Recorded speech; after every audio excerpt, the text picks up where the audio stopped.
Hello, everybody. Welcome to the Red Devil Experience. We are here live with the Red Devil Daily. We are going to be talking about Ruben Amorim. Of course, has been appointed, confirmed today by Manchester United. He is actually currently managing one of his last games right now as we speak for Sporting Lisbon. So there's a little bit of a manager watch as well going on, but we're going to talk about all the news that has kind of come out over the last 24 hours surrounding Ruben Amorim. We also have the latest updates up to date at this time of the live, so we're going to get into all of that. We got player updates on Anthony, Luke Shaw, Malacia, etc. There's talk about GYOKERES, or GYOKERES, however you want to pronounce his name, coming to Manchester United now that Ruben Amorim is going to be the manager. There's a lot of interesting details going on around what is going to be Amorim's sort of role. It is different to Ten Hag. So we're going to get into a lot of stuff. There's a lot of stuff. So stay with us through the whole show. Get involved in the chat. And real quick, if you could smash the like button for me. If you're watching this after the show has aired, smash the like button because it helps the channel grow.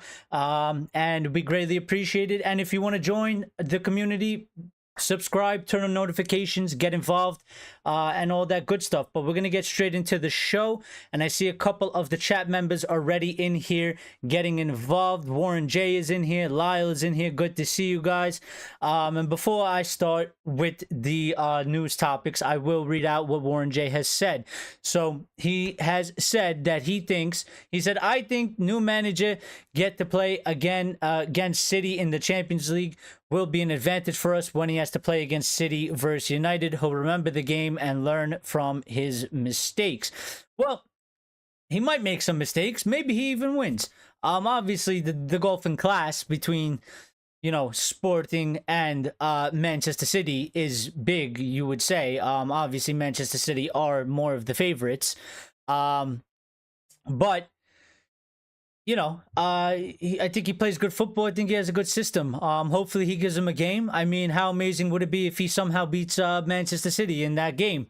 What a way to start your kind of United career, already beating Manchester City, and you haven't even gotten actually to the club. So obviously, everybody's going to be watching that game. It's going to be a big kind of sort of deal, bigger than it probably already was, because it is a Champions League game, and it's going to be even bigger. So but yeah, I mean, it is going to be a little bit of a good experience. Obviously, he'll take some things away with the way Manchester City are going to line up against him and play. And obviously, he's going to have to face them at least 2 times a season going forward. So it will be good for him. And he will already get some type of a learning curve for that experience that he's going to have now that he is going to be Manchester United manager. So very good point, Warren. And it definitely is interesting. It definitely adds a little bit of, I would say, fuel to the fire. And I think we're all going to be watching that match. I'm certainly going to watch it now. I don't watch Manchester City matches, but I'm going to watch it because our manager is here. So Ray has joined us as well. But let's do a little bit of a rundown of the Amorim stuff. Then we have some players stuff to get to. So let's do the Amorim thing first. I'm going to kind of run through everything, and then we can get a nice good discussion going on about everything that pretty much has just been talked about today.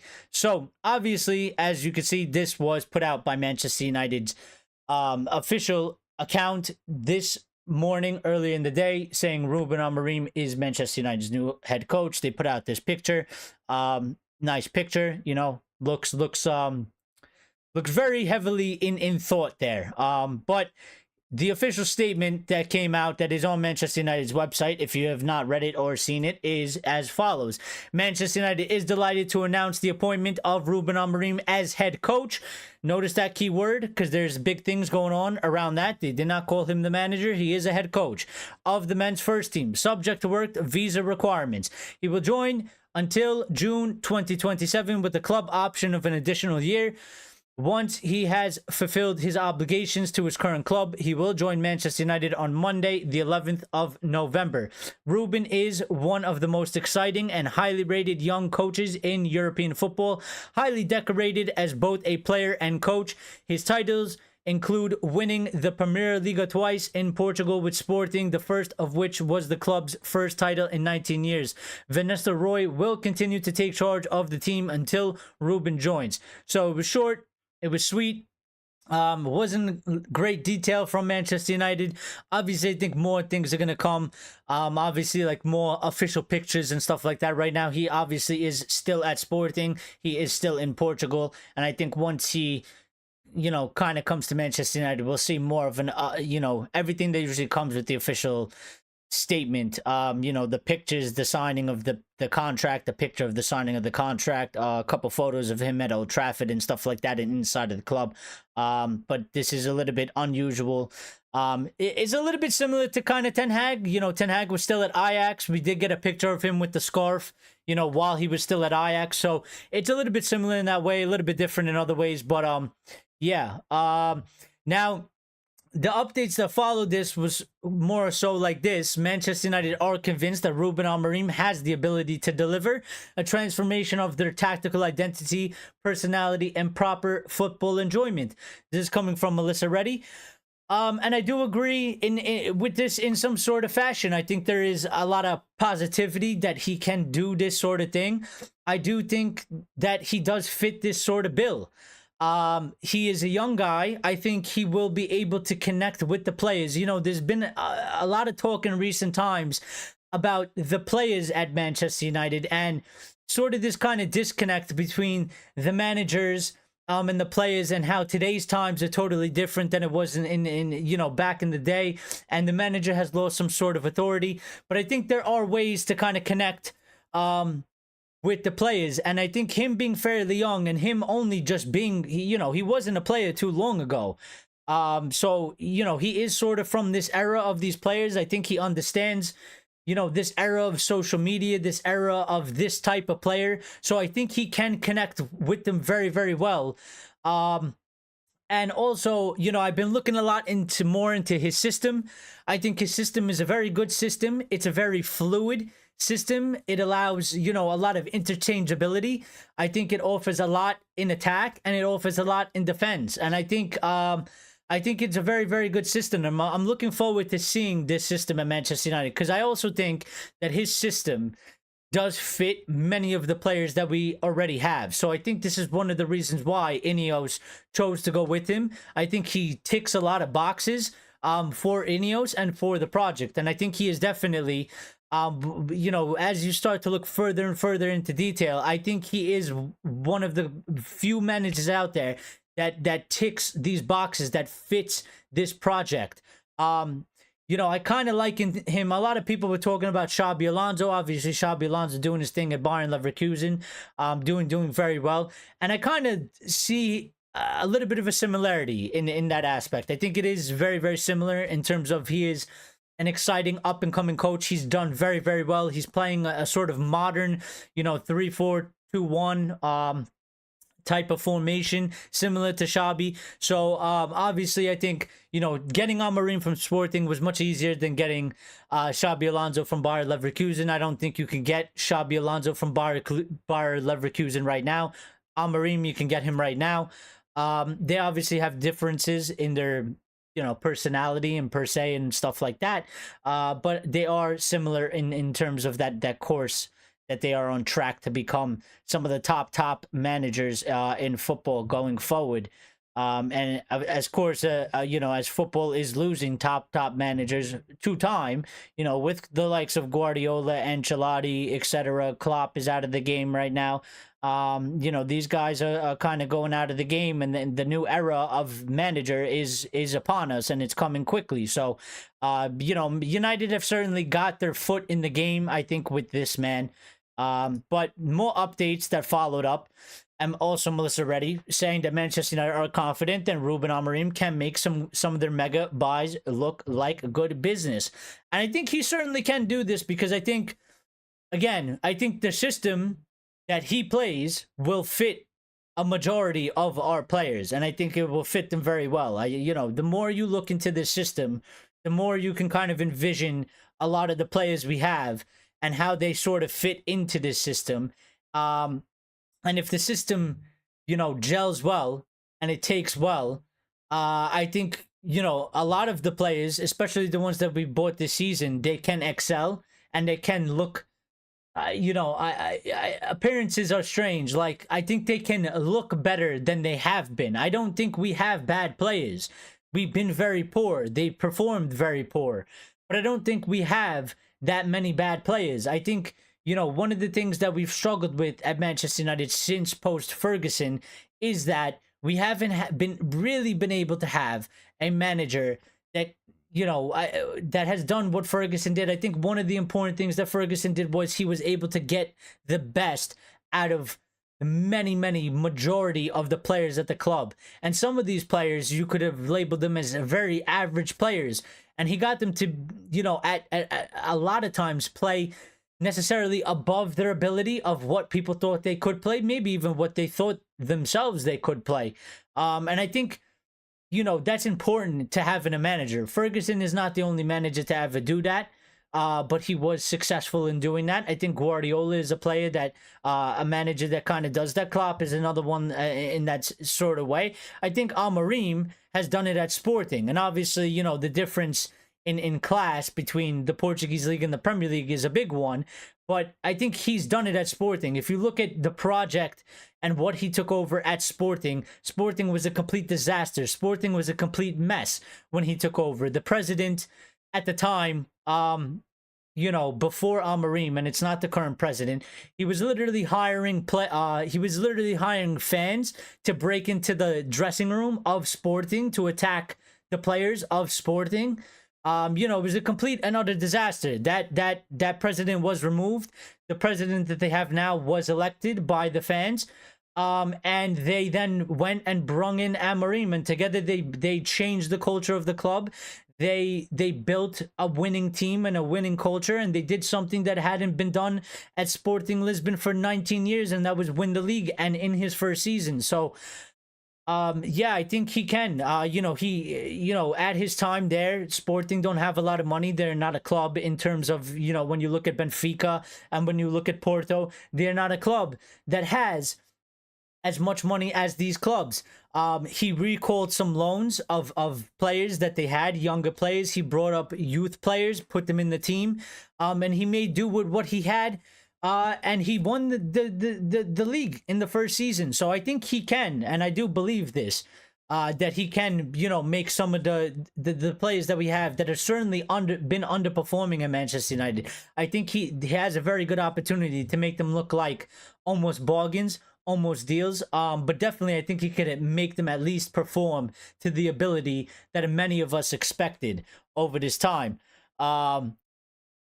And Grace is in here as well, saying Amorim is a fraud. Bring back Eric. We always love Grace. We always love Grace. That bitch said that when Eric Ten Hag came in. She did. And if somebody wants to update me, is she not a Liverpool fan of some sort or something like that, Melissa Reddy? Because she seems to have a lot of updates on Manchester United. I know she's sort of a little bit kind of new to the game. She's kind of garnered a lot of, attraction, and she gets a lot of, noticeability. But if I'm not mistaken, isn't she some sort of a Liverpool fan or something like that? Which kind of just makes me wonder, why does she get so many updates on Manchester United? How has she weaved her way into that? I could be wrong. She's a big Liverpool fan, lying and saying, yeah, that's what I thought. And I don't know, and I don't really like this. Go talk about Liverpool, Melissa Reddy, or do you not get enough clicks and interaction? But our aggregators do use what she says. So, I do just clip whatever they put out. And, Grace is saying she don't know anything. She probably doesn't. But, she's not the only one that sort of said this, and that's why, she is not the only source, and we're going to get into that. But, again, following up her, because she's put out a bunch of stuff, basically saying those that have worked with Ruben Amorim describe him as a great communicator with simple yet impactful messaging. And again, just to the point, I think this is, number one, this is important. I think this is one of the problems Erik ten Hag had at Manchester United with the players. I think this was one of his problems. I don't think he was the greatest in terms of communication. I think the players didn't really understand, what he necessarily wanted from them. And I think it led to a breakdown, within the dynamic between the players and the manager. Now I've spoken to my friend that is obviously a Sporting fan. He's been a Sporting fan his whole life. He's the same age as me, so he's around 30 years old. You know, he's had nothing but good things to say about Amorim. He's told me at his time at the club, he's had no bust up with players. He's had no fights with players. He hasn't had to throw players out, you know, kind of how like Ten Hag did at his time at Manchester United with Sancho, with Ronaldo, etc., etc. He hasn't had any of these problems. So, you know, there's been things that have come out saying that Ruben Amorim is tough, he's strict, he's demanding. The players have been warned about this. You know, there was a similar thing that was said, almost identical to when Erik Ten Hag took over. But I think, you know, I've had people try to kind of compare that and be like, oh, it's going to be the same old story. The players aren't going to buy into it. I don't really think it is, though, because, again, Ruben Amorim, while he may be strict, while he may be demanding, number one, you need that regardless. Otherwise, you know, we're not going to have a winning team. You know, I think Klopp is sort of demanding and strict. I think Guardiola is certainly demanding and strict. Mourinho was a champion for many, many years. He was demanding and strict. Ferguson was demanding and strict. It's a quality that you need to have. It's a requirement. That's not really the problem. The problem is more of the personality as well. You have to combine that with a good personality. You have to combine that with somebody that can get through to the players, that can communicate well with the players, that the players look up to in a way, sort of respect. And I think Erik Ten Hag had a hard time doing that because of who he is as a man.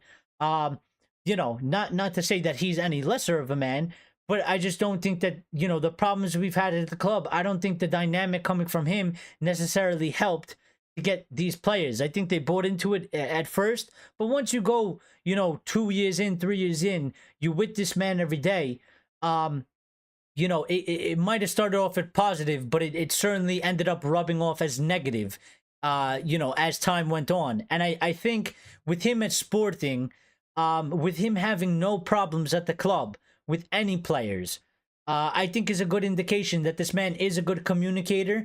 And he does have, you know, he is able to do impactful messaging to the players and to just really get through to them and get them to believe in him, but also the project, but also, you know, the philosophy and the style, the playing style of the club, and what he is trying to implement. So, you know, I had somebody that was, they sent, you know, what was reported about Erik Ten Hag when he first came in, and it's almost the identical message. And I told them, and I was like, Ruben Amorim is his own man. They are not the same person. They have a different brain. They have a different personality.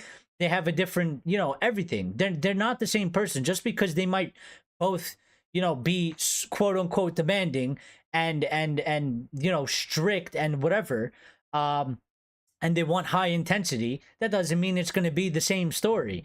Not by a long shot, in my opinion, because they're two different people. They're two different human beings. They will react in different ways. They will handle situations in different ways, for sure, regardless if they have the same traits as being, you know, strict or whatever it is. I think that's a load of nonsense. You know, it's two different human beings, just like every player is different. And maybe some of them share the same qualities, but yet they are still different human beings.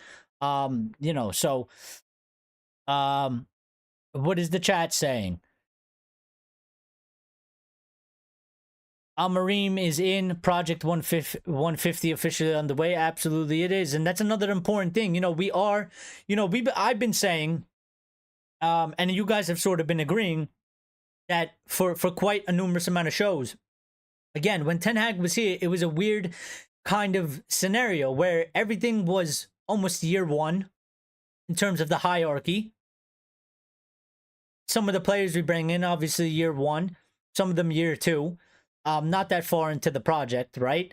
But Ten Hag was 3 seasons in, and it was this weird dynamic. And now we're getting a head coach. He's, you know, we have to get used to not calling him a manager because apparently his title is head coach. And we're going to get into what that actually sort of means going forward. But we have somebody in that is also year one. And, you know, this really more so feels like now that the INEOS project this is the actual beginning. This is the actual beginning of the INEOS project. So I think it is firmly, underway. Um,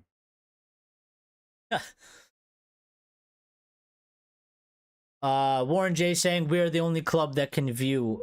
From Lyle saying she is from South Africa, talking about Melissa Reddy, and has made it clear that she loves Liverpool. The reason why she took on that job to build her own reputation as a journalist. No other club is going to get her notice. Well, definitely. We obviously get the highest interactions, clicks. We're all constantly talked about. Every club talks about us. From big to small, from the lower leagues, from outside of the Premier League. We are the talk of the town. So obviously, if you want to, get as much attention as possible, you cover Manchester United. So obviously, she was a normal Sky journal that popped up now and then with Liverpool news, but she moved to covering United because we know why. Before her move, I've never seen her. And yeah, and that's what I'm saying. Pretty much, the first time I saw her really was on Sky, and she was talking about United because I was watching United news. I don't really care about news from other clubs. And that's kind of when I seen her started popping up, and ever since then, she's just continued on this journey. So it is what it is. Obviously, we'll keep one eye out on that, but I don't think so far she's necessarily said anything too outlandish and stuff like that. Lions is saying I'm looking rather Persian this evening. Is it because I slicked back the hair? I might have a little bit of Persian in me somewhere. I don't know. The Maltese, the Maltese people. We're a mixture. We've been conquered. But, we have a long history of mixture in there. So I don't know. I might have to do one of those DNA and me tests or something like that. I'm not sure, but Warren J saying, Eric, I wish you had a call-in show. Well, I am gonna get that. We gotta get that. We're gonna get that. So don't worry about it. I'm gonna do it. Probably next week. By next week, I will. After the match Monday, I'll probably start working on it. I shouldn't take that long. And I will try and get it implemented for that following week. So let's get that, because we need that. I want the call-in show too. I'd rather hear you guys' voices and have, like, instead of words, we'll get a good voice to voice opinion, and then anybody can call in. Obviously, we're gonna have to deal with probably maybe some trolls, but you guys that are always in here, I trust you guys, so there won't be a problem with you guys. But let's move forward with the news. So Chris Wheeler, and this is why I'm saying, he's not one of the only ones. Melissa Reddy is not one of the only ones. Manchester United sources say Ruben Amorim is a different profile from previous managers and will fit in well with the club's football structure. And again, that's sort of similar to what kind of Melissa Reddy was saying. And I do think that it is a pretty fair and accurate statement. I think that, he is certainly a different profile. Number one, he will be Manchester United's youngest manager in Premier League history, with only being 39 years of age. He is a fairly young manager. I think, from the interviews I've seen of him already, he does have sort of what seems like to be a good personality, while albeit also being strong, a little bit stern. I think he can adapt. I think he can mix it up when he needs to. He can be light. He can be a little bit joking. He can be a little bit, stern. He could be a little bit aggressive when he needs to, when be it. I don't think he's constantly one thing. I think he has a good mix of personality, but also I think with him being young, I think with him playing this modern football that and the system that he's sort of created, I think it does fit well with the direction that INEOS is trying to take Manchester United. And there's a lot more things to get into now.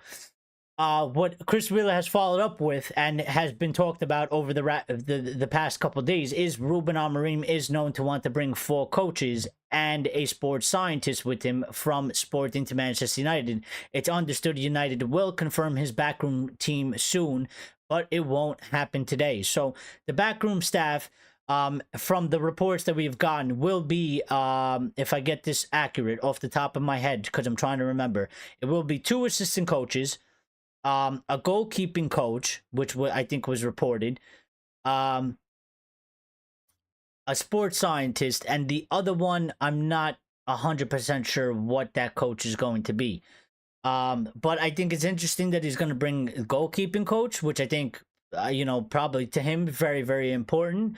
maybe with his system. So he wants this specific goalkeeping coach to come with him to work with Andre Onana. And I do believe it will be on Andre Onana, and it won't be Binder for various reasons. I think Onana is obviously the sweeper keeper, Binder not really so. But obviously we never know.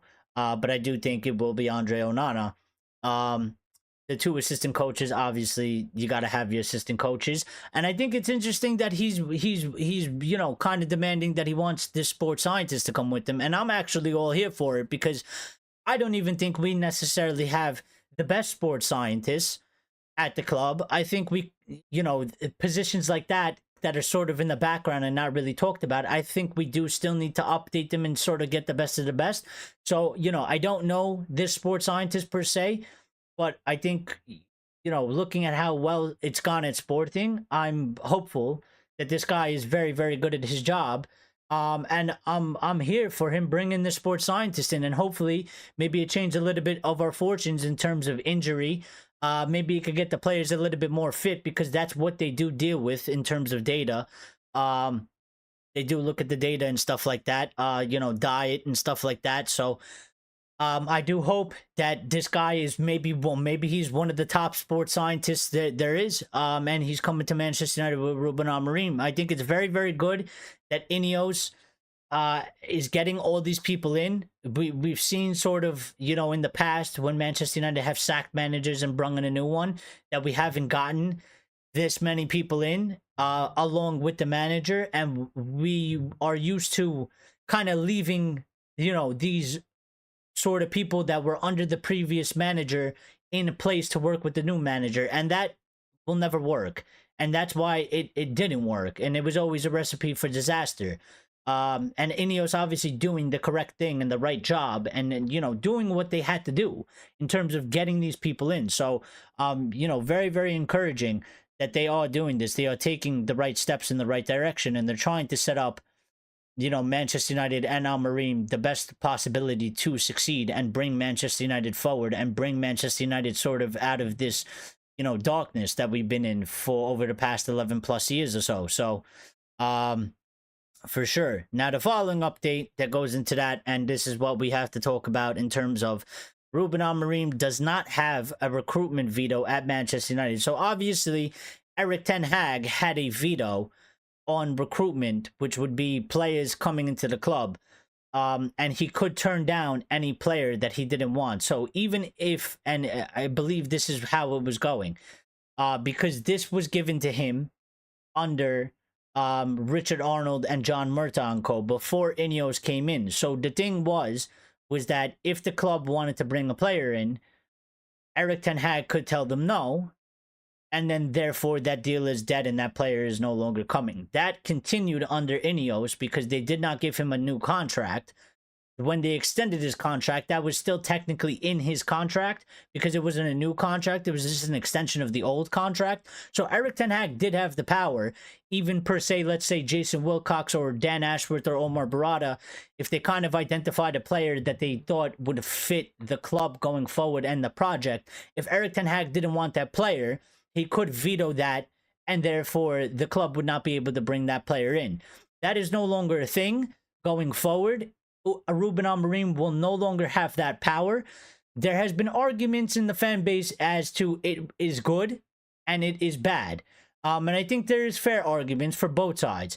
Personally, for me, I do think it is a good thing in a way, because as of right now, there's no indications to say that INEOS are totally unfair, that they're not listening to the manager, that they're not taking into account what will help the manager and what the manager necessarily wants. Obviously, it's different to what we're used to at Manchester United, with obviously, the likes of Ferguson always being heavily involved and stuff like that, and basically pretty much having the ultimate say over who was coming to the club. But we are in 2024. A lot of clubs are operating like this. A lot of clubs have been very successful in this format. And again, I said in previous shows, Manchester United need to get into 2024. We are not in 1999. We are not in 2003 anymore. We need to move forward. So the mentality of the fan base has to move forward, along with the club has to move forward. We need to enter modern times. And I think this is one of the things. I think, you know, if done correctly, I think it could be a very, very good thing. If it's done wrong, then it could be very, very bad, because we could end up with players that the manager doesn't necessarily want or won't necessarily use, and that could lead to friction and that could lead to problems. But I don't think, you know, going forward in this current times, again, you know, we have to look after our club more so than a manager. The way football has changed, we cannot be doing what we were doing in the past, where we were getting a manager and every single player he exactly wanted, regardless of, you know, what it meant for the club. If this manager failed, what would happen to these players? And we've seen that over time with Manchester United over the past 11 years. We have been stuck with players that we got in for a specific manager. A new manager came in. That manager, either it didn't fit their system, he didn't like the player, didn't think he was good enough, and we were stuck with that player because we gave them, you know, we overpaid them in wages. We paid too much in transfer fees. So everything INEOS is doing right now is the way a proper football club should more or less operate. They are not trying to pay too high of transfer fees. They're not giving too high of transfer wages that you can't move these players on. The club obviously has a set philosophy and an identity that they are trying to build and go forward with in the future. And it's more so a little bit less regardless of the manager. The manager is sort of a plug and play sort of piece. Now, some people don't really like that, but I think that, you know, with the modern times in football, that is kind of the way you have to move, because it stops the club from kind of getting stuck in the mud, and getting stuck. We you know, if Amorim does fail, and obviously we don't want him to fail, but if he does fail, we can still technically, you know, move him on, get another manager that still kind of fits what INEOS are trying to build and the project, without necessarily setting ourselves back 2 to 3 or 4 or 5 or 6 years. So I think it is a good move. And that is also one of the reasons why he has been labeled as head coach and not manager. The position has changed, and this is the hierarchy as it goes. Now, I know this is a little bit hard to read because, you know, it just came out that way, and it's even hard for me to read. So I got to make this a little bit bigger, and I'm going to move it kind of into the center. But this is sort of the structure. If you can't see it because it's blurry, I will read it out. So Jean-Claude Blanc is the CEO of INEOS Sport. Sir Jim Ratcliffe, obviously the chairman and CEO of Manchester United, and CEO of INEOS. Sir David Brailsford is the director of sports. So, you know, Jean-Claude and Sir David Brailsford are sort of, I would say, you know, Sir Jim's right hand and left hand man. Them three are sort of at the top. They report to Sir Jim Ratcliffe, and they pretty much oversee Omar Barada, who is the CEO of Manchester United. Dan Ashworth is the sporting director.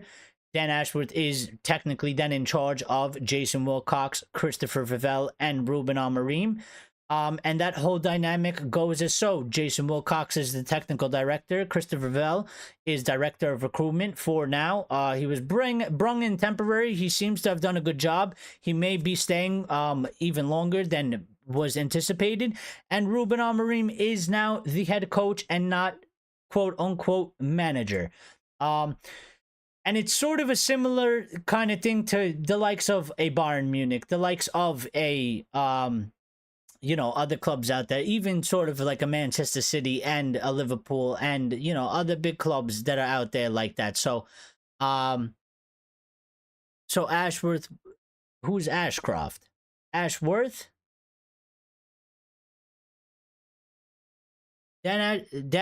Well, he doesn't manage the team. Well, he manages the team in terms of the hierarchy team. Like, they report to him, right? So it's the manager talks to Ashworth, Wilcox, and Vivell. They all talk to Ashworth. Ashworth talks with Barada, and then they probably have a meeting with Jean-Claude, Sir David Brailsford, and Sir Jim Ratcliffe, or just Sir David Brailsford and Blanc, and then they kind of report to Sir Jim Ratcliffe, or they do the board meetings with them. You know, you could probably mix it up in a way like that, but yeah, it goes in that way. The hierarchy is there. It's laid out in a very good way. Yeah, don't not Ashcroft, Ashworth. I knew what you meant, but I was just making sure. But Ruben Amorim's record at Sporting goes like this. And obviously, we all know, Portuguese league isn't at the level of the Premier League, but still, he is outperforming, a lot of the top clubs throughout the top leagues. At his time at Sporting, and this record can still, it's obviously gonna go up to 231 games. And he could obviously up it to 165 wins. If he wins all 3 of his remaining matches, which he is playing right now. And somebody please keep us updated onto what's going on there. But he's managed 228 games. He's got 162 wins, 33 draws, and 33 losses. He's won 5 trophies, 2 of them being the league, 2 in 4 years, and he has a 71.1% win rate. So, I understand that it's not on the same level as the Premier League, but again, look at the Premier League.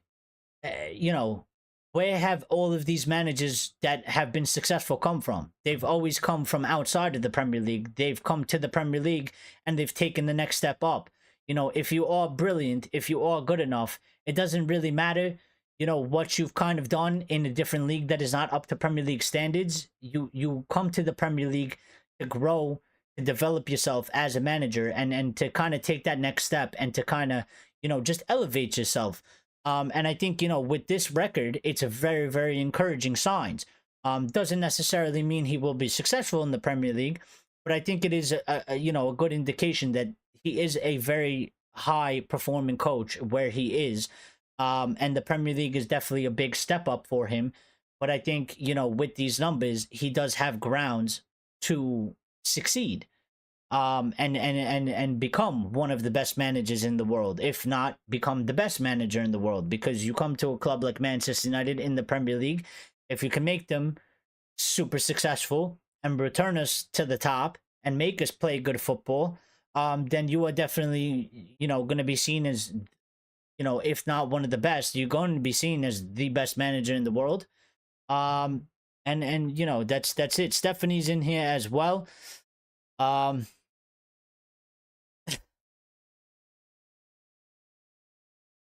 Big up yourself, Stephanie. So the more updates. So Erik ten Hag has put out a statement, and I know this is kind of small as well, so I will make it a little bit larger. This has just come out before we gone live. It is going to get cut off a little bit, but I will move it as we go along. So I just kind of wanted to put this out. He's put out a statement to Manchester United fans, because he didn't say anything since he left. Sporting are winning 3-1 versus Estrella at halftime. So thank you, Lyle, for that update. And yeah, they score a lot of goals. They've been scoring a lot of goals. They do concede. They don't tend to keep many clean sheets, but they do score a ton of goals, and I think that fits Manchester United's style anyway. So this is what Erik ten Hag has put out to the Manchester United fans. This has just come out in the past 30 minutes or so, basically saying, let me start by thanking you. Thank you for always being there for the club, whether it was a game far away or a tough match at Old Trafford. Your support has been unshakable. The atmosphere at Old Trafford has always been electrifying, thanks to you. I felt it many times. Also, in away games, it gave the team and me an incredible feeling to hear the United chants taking over the opponent's stadiums, whether the game was in England, Europe, or during the summer tours. I always enjoyed meeting Manchester United fans throughout the world, walking the streets and being able to chat with fans in England, Europe, Asia, Australia, and the USA. You inspired me and radiated a strong sense of unity. That's what makes United supporters so special. I want to thank you for giving me this feeling, for your support. I also want to thank the staff in every department of the club for their unwavering support in good times and bad. We won 2 trophies, achievements that I will cherish for the rest of my life. Of course, my dream was to bring more trophies to the cabinet. Unfortunately, that dream has come to an end. I wish all Manchester United fans nothing but success, trophies, and glory. Your support and warmth I received from everyone at the club helped me feel at home. Thank you for this chapter in my life. Sincerely, Erik ten Hag. And, I think it's a very good statement from Erik ten Hag. Very, very professional. And I will say that, while he did have to go, And it was sad that it didn't come out the way we all once hoped.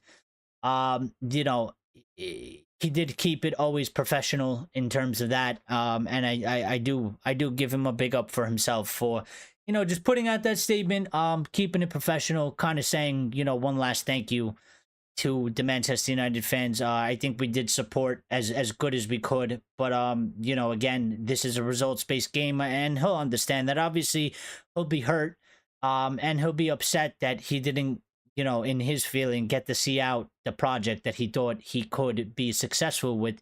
But this is football at the end of the day, and it's a results based game, and the change had to be done. He was given an opportunity. It wasn't like it wasn't like he was removed in the summer. We gave him a run of games. It wasn't a good start by any means. It wasn't the start that he needed. In my opinion, always he had to come out swinging. He had to come out strong. We didn't get that. And we thank him for the 2 trophies. Even though the past period was really bad. And it was hard to watch, and it was hard to kind of support. Our away support is always fantastic. We travel everywhere, all over the world. The fans are always there, and the support at the home games is always fantastic, and people all over the world that support Manchester United is always fantastic. And I think we're sometimes we could get a little bit out of hand. Sometimes we could get a little bit toxic. Sometimes it could look very ugly. But I think Manchester United fans, at the end of the day, I think we're very fair fans. I think sometimes we support, at times where, maybe the players don't necessarily deserve it in terms of the way they're playing, or, sometimes the manager isn't doing a good enough job, and we're still there backing and supporting and fighting for our team. So I think, at the end of the day, Manchester United fans around the world are very, very even-handed. And sure, sometimes it gets very negative and it gets very toxic, but that's about the circumstances. I think when times are positive and there's a lot of things to buy into the club, and the club is showing us that, we are moving forward, we are growing. And the club is showing us that we are ambitious, and we are trying to be serious, and we are trying to compete. I think we are a very, very good fan base. We are very, very supportive. So I would just say thank you to Eric Ten Hag for his time at Manchester United, and thank you for bringing the club 2 trophies, because we went a few years without any trophies at all. So it was good to see trophies come back to Manchester United. I wish that it was worked out better than it ended. But this is football, and Manchester United, we have a plan, and we want to be higher than where we are and where we have been. And we want more. We want more than just the FA Cup. We want more than just the Carabao Cup. So to do that, we need to move forward. So and I think we are doing that with Ruben Amorim. Now, obviously, that was our former manager. We do have an update. Sorry about that. And we did get a statement, short and sweet, but from Amorim, sort of his first message. It's not much, but this was something that was taken from, I believe, some type of journalist that was able to get some sort of a statement out of him. So Ruben Amorim's first message to me and all of you and everybody else that's going to watch this now or later, and to all the United fans around the world, he has said, short and sweet, thank you very much for your support. I will not let you down. It's a short statement, not much detail, nothing really in it. But I like it. I like how he's starting off already by saying, I will not let you down. So he knows what's at stake. He knows the job that's coming. He knows it's a big task.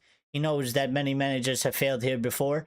But I think he's showing a little bit of confidence and determination, and a little bit of grit. And you need those things. You need that personality at Manchester United. It is one of the hardest jobs to have in the world. It is one of the most demanding jobs, and it is definitely one of the hardest jobs in terms of pressure and eyes and scrutiny on you. And you need to have those qualities as a Manchester United manager. And I think he does. I think if you watch his interviews, I think if you watch him speak, the way he carries himself, I think he does have that in his personality. So, Yes, Lyle, for sure. A longer statement will come when he's unveiled. He's obviously still in at Sporting. He's still at Portugal. So a lot of the normal stuff that we would get with kind of a new manager coming in, we haven't really gotten it. But that stuff will come. You know, obviously once he gets to United, they're obviously going to sit down with him. They're going to do some sort of a little interview, probably from MUTV or something like that. You know, ask him a couple questions. We'll get everything that usually comes with the manager. But right now it's sort of that strange period where he is our manager, but he's not our manager yet, but he is on his way. And it's only a matter of time. So it's a little unconventional. But you know, I'm still here and I'm still happy that, you know, again, I'm happy in the way that INEOS has moved. I'm happy in the way that they've done this quickly. I'm happy that they sort of put this, you know, one of the big things that they did was that they sort of got ahead of the whole Ruud Van Nistelrooy thing. Because, you know, one of the things that happened was after we played the Leicester match, it was still, and not really to my surprise, but it was a little bit alarming in a certain sense, how many people that are in the United fan base that still sort of wanted Van Nistelrooy over Amorim. They still kind of want Ruud to be the manager. And I think that's a little bit nuts because while we did play better, while we did score more goals, I think if you look at the way we played, you know, I per se think that Amorim, number one, is probably a better manager than Ruud. I think his system is better. And I think it fits the project better. At Manchester United. I think there was holes in the way we played against Leicester with the way Ruud set us up. And also we played Leicester reserve. So it's like not, you know, so I think INEOS did a very, very good thing that they got ahead of this early. They acted very quickly and they basically made it known that, hey, there's literally like basically no chance that Ruud is going to become the manager regardless of results. We already have somebody in mind. We're already working on it, and this is going to be done much quicker than everybody sort of expected, you know. So I think it was good that INEOS did that, because if they didn't do that, the division it would have created in the fan base, the sort of arguing, the back and forth kind of hysteria that it would have caused, I think a lot of that was averted, because while these people may still want Ruud, that is not the reality, and they're going to have to accept that, you know, it's not going to happen. You can hold that opinion. If you want Ruud, you want Ruud. But, you know, at the same time, you know, it's not happening because it's already been confirmed that Ruben Amorim is our manager, and Ruud Van Nistelrooy is not going to be it, regardless of if he wins. You know, even if he wins all of these matches and we score 6 goals a game, and you know we get 3 clean sheets, he's still not going to be the manager. And I think, you know, that's the correct way anyway. Because as much as I love Ruud Van Nistelrooy, and obviously, you know, that whole kind of fantasy romance thing of ex you know, sort of United legend, ex United player returns to the club, takes over the helm, and brings us to glory. Is always obviously going to be one of the greatest stories you could have as a Manchester United fan. I do think that Ruud should not be the manager. You know, we did it with Solskjaer. It would just be kind of Solskjaer 2.0. I think maybe one day Ruud can come back later on in the future. I think Ruud has a lot more work to do in terms of being a manager. I think he should go and get more experience, and that's sort of why I don't really, you know, I as much as I want Ruud to stay at the club, I do want Ruud. I think for Ruud personally, I would like to see him go back to being a manager. Go get that experience. Go, you know, go become the best manager you possibly can. And then maybe one day you can return to Manchester United and you know, and be classed as one of the top coaches, one of the top managers, you know, in football, and we would be more than glad and welcome you back to the club. You can always come back. Somebody like Ruud Van Nistelrooy can always come back, unless, and you know, especially as a manager, unless you take over as manager and then you fail and you get sacked. Because I think like somebody like Solskjaer, of course, if he wants to come to United, and visit or whatever, he can do that. But I think Solskjaer is then limited. I don't think Solskjaer can ever come back as a coach. I don't think Solskjaer can ever come back per se as maybe like an assistant, maybe later on down the line. But he certainly can't come back as a manager ever. So, yeah, I think um, Richard saying, well, Roots has said he accepted it as a short-term appointment. Well, for the manager role, yes. And he was kind of aware of that. I think INEOS made him aware of that as well. And obviously, Rude probably wanted to take the job. He would have obviously accepted it if it was given to him. But he was obviously let known that, Rude, this isn't going to be, this isn't sort of a trial or if you're going to get it or not. This is going to be a short-term thing. The club's already working on bringing somebody in. And that's important that INEOS did that as well, because communication and just setting the record straight and having organization. And this is what I'm saying. Like, you might not be happy with everything INEOS done. INEOS hasn't done everything perfect, but look at the way we're operating now compared to what we were operating before them, and it's a levels ahead. So while INEOS might not be successful, at the end of it, and while it might be the perfect project that we hope it could be and can be, as of right now, the way they are operating is miles ahead of whatever we had over the past 10 years or so. So we are moving in a better direction, a better future for Manchester United, and certainly a change over what we were accustomed to. And, I was sort of thinking about it today in terms of, obviously, we don't want the Glazes there, right? Everybody wants the Glazes out. The day, if they ever leave, will be a very positive and happy day for all Manchester United fans. We'll celebrate it like we won the treble again. I'm sure of that. But I was also kind of thinking about it, and, while we are stuck with them, because that's what we are stuck with them. We don't have necessarily the power to remove them, right? When I'm thinking about it, in this aspect, this is probably the best shot that we're going to have as of right now. Obviously, in the future, maybe something can change. But, when they took over, Ferguson was there, but we sort of had a already set football hierarchy.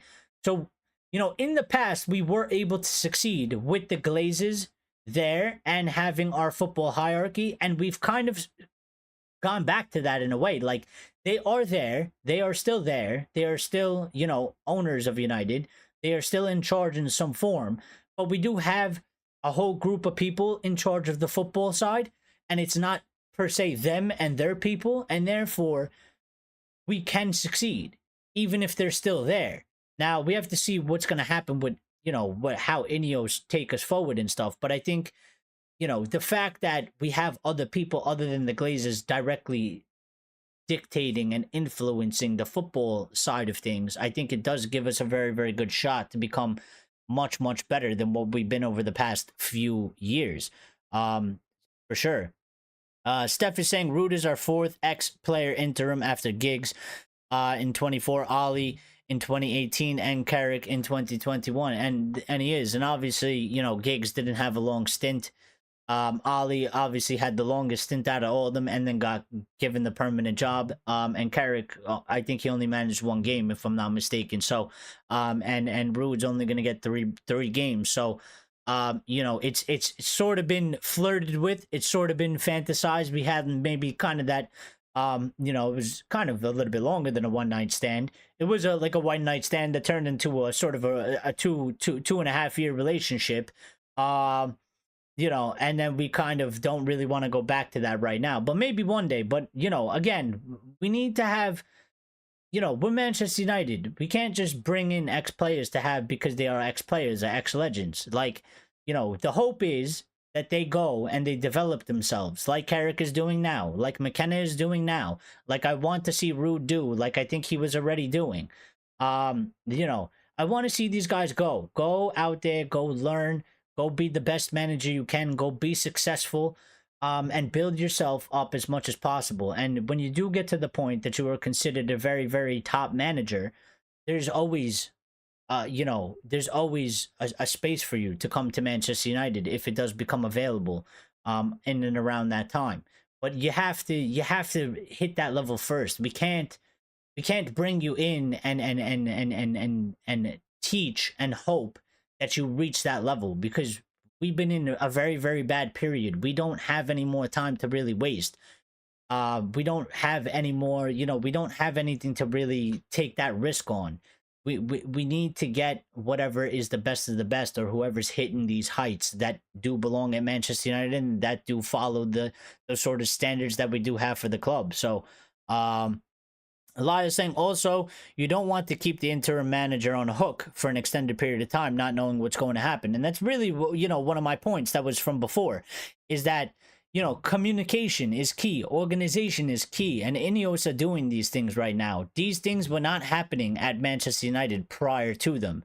So, again, it is very, very important. There's been numerous stories in the past that managers were in the dark about things, staff were in the dark about things. There was a lack of communication in all aspects in the hierarchy of Manchester United prior to INEOS. And now we are seeing, sort of a structure and organization and good communication from all levels, from the top down.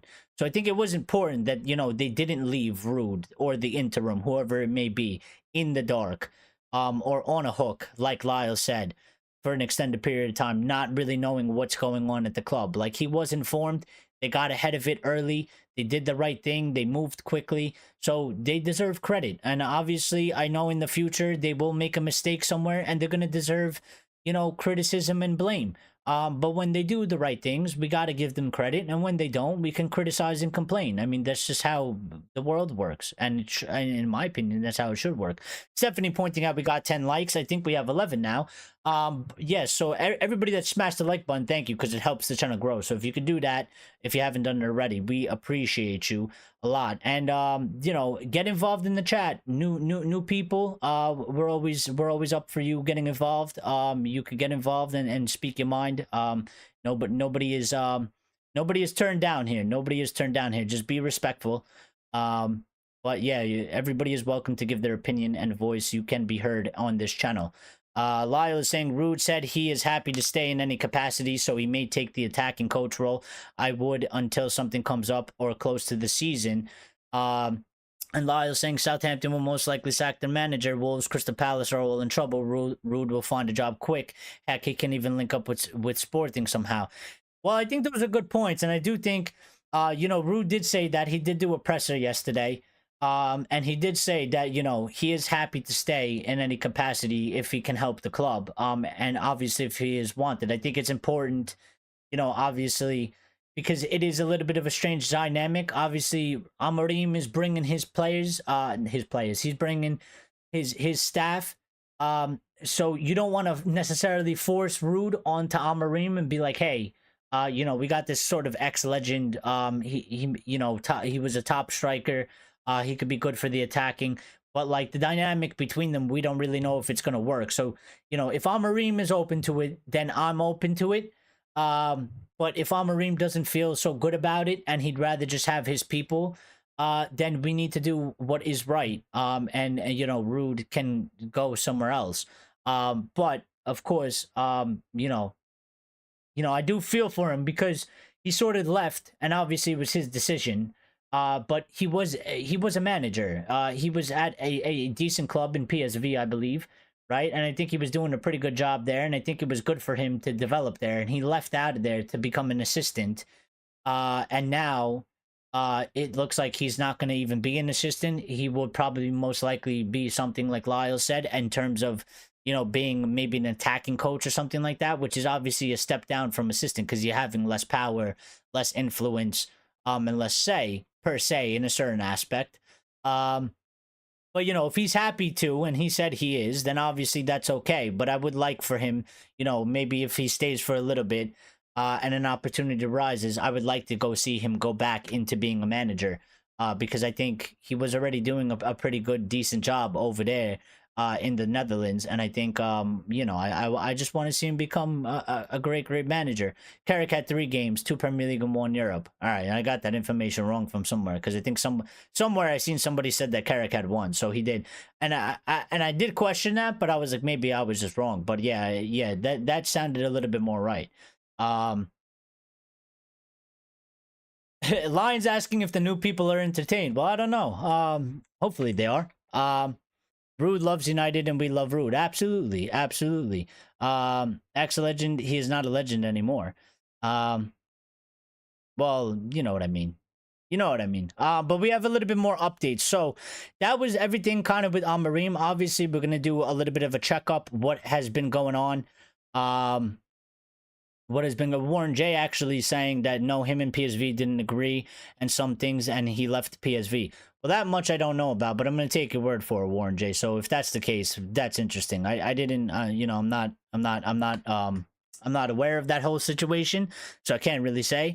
But yeah, if that's the case, then that obviously has some sort of a degree in effect.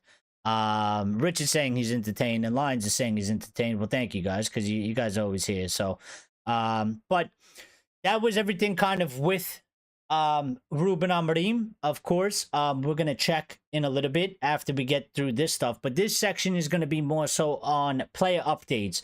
It's gonna be like player rumors, in terms of, you know, there's a couple rumors of maybe some players coming into Manchester United that are going to follow Amorim, but also some of our own players that are already at the club. We have some updates on them as well. So we're going to get straight into that section now.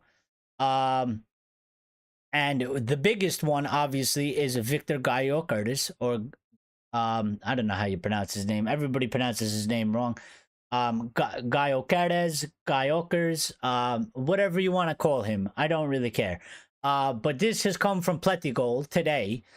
This was about maybe when we started the show, about an hour ago or so, saying that following the appointment of Ruben Amorim, sources believe Manchester United will join the race for Sporting striker Victor GYOKERES soon. He can leave Sporting next summer for 60 to 70 million.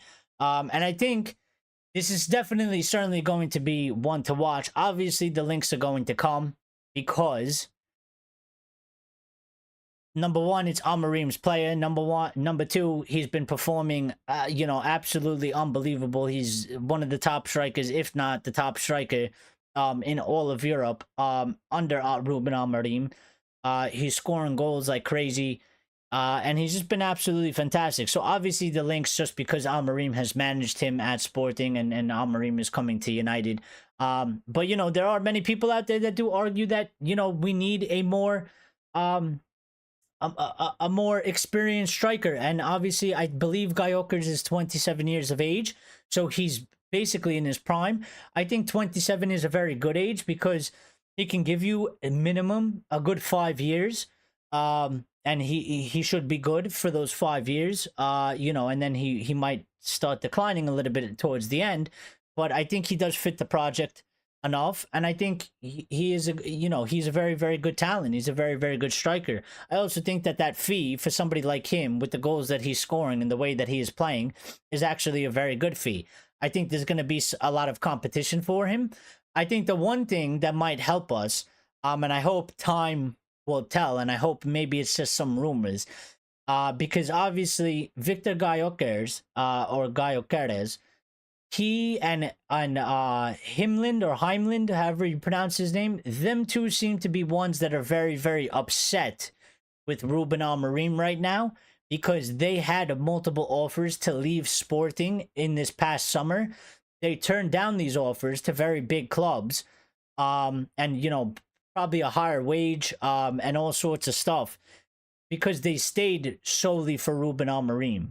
They wanted to play with Amorim, for Amorim. They thought Amorim was going to stay for another season. Amorim, you know, basically pretty much said that he was going to stay for one more season, leave in the summer, so they were all kind of going to go leave together. And obviously Amorim has decided to jump at the chance and leave Sporting now, and not wait till the summer, because he wouldn't get that opportunity, because United were going to make moves to get in a new manager immediately. So they're a little bit angry. They're a little bit pissed. But I feel like they will probably be able to get over it. Obviously, we don't know them personally. Maybe some of them, maybe they hold a grudge or so. Um, but I think I don't think it might cut that deep. So I think hopefully the relationship between them isn't severed too much. That a little bit time will heal when we get to the summer. Maybe he talks to him before he leaves and he goes, look, he's like, I'm gonna look to bring you there with me. I understand I'm leaving you here. I understand that, you thought that we were gonna be here together. And I understand that you're hurt and maybe you're frustrated and maybe you're angry. But you're a fantastic player. And I'm gonna try my best when I get over there. I'm gonna have discussion with the hierarchy and stuff. I'm gonna bring you to Manchester United. So I'm leaving you behind, but I'm only for a little bit, and I do plan to bring you with me. And maybe if they do, if GYOKERES, is still likes Amorim very very much, that might be the pull, just enough pull that we need to be able to get him, because I think the competition for him is going to be very, very high. I think there's going to be a numerous amount of top clubs in for him. So it wouldn't be directly easy, but I think if we have Amorim and they are, still have a good relationship, I think it then does put us in a very, very good position. Also, he's absolutely excellent. I would love him to come because he's just fantastic. My sporting friend speaks very highly of him. He doesn't want to lose him, but being a Sporting fan and from the Portuguese league, he does accept that these things do happen. They do happen quite a lot. And at the very least, all he wants is that if he is going to lose GYOKERES, that they do get the fair amount of money. And I think, in the region for 60, 70 million euros for this type of player, I think that's a fair deal for 100%. So it's going to be one that we're obviously going to have to watch as we get closer to the summer transfer window, of course, because it's not going to happen in January. It's probably too big of a deal. Sporting are probably going to be a little bit reluctant. Although, we do have to wait and see because, whoever Sporting get in to replace Ruben Amorim, how their season continues, maybe GYOKERES gets very disillusioned with the way the club is going, with the performance of the club is going. Maybe he tries to force a move in January. So, it is to be seen. But we will see. Lines is saying, has Anthony finally been sold? Well, we do have an update on Anthony, so I'm going to get to that in a second. But you're also saying, but that Victor boy was any good at Brighton? Well, he necessarily wasn't. I don't know if he was necessarily that good. I mean, he ended up going to the Portuguese league. He ended up going elsewhere. He didn't end up in the Premier League. So I don't think he was like that good. But some players, they do, they sort of, they're not always at the, some players aren't always like a Lamine Yamal, for example. They don't start out at 17 years of age, hitting heights and peaks immediately. Some players, they hit the top of their game sort of around his age. And he is at the age of what you would call his prime years. So it took him a little bit to get there. Finn guy is in here. You should have bought Harry Kane, one of your own that matters United heritage. Well, I mean, we should have. I think many of us think that we should have bought Harry Kane. I think many of us wanted to buy Harry Kane. The club didn't buy Harry Kane for whatever the reasons are. I mean, it's a little bit muddied. There were stories saying that it was too expensive, which I don't necessarily believe because we ended up splurging a ton of money anyway, and that money we could have used it, to get Harry Kane. I don't really know why we didn't buy Harry Kane. I don't really know why they didn't go for him. I think we could have used him. I think it was one that we should have done because obviously it's Harry Kane, Premier League proven, very top striker. But listen, that's gone. That's gone now. It's in the past. We can't, the Harry Kane ain't coming. It's over with. What we can do is get Victor GYOKERES or somebody else to that aspect and get them in at Manchester United. And I think GYOKERES is a very good striker. And obviously he fits Amorim's system that he's bringing to Manchester United very, very well. So we already know in terms of that, they work well together. He works in the system very well.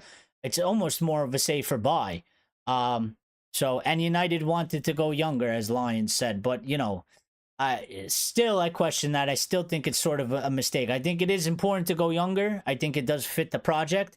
But again, we're kind of seeing that we do need a little bit more of an established striker. I don't think 27 is too old. I think if you're talking about buying somebody that's 30, 31 or 32, I think that's too old. But I think somebody that's 26, for me, 25, 24, 25, 26, 27. I think that that's a very, very good age to get in to the project. We have to have a good balance. We can't just go very, very young. I think you can have a nice base of young, but we also need to mix it up with some of these guys that are 25, 26, 27. They're more experienced. They're a little bit more developed.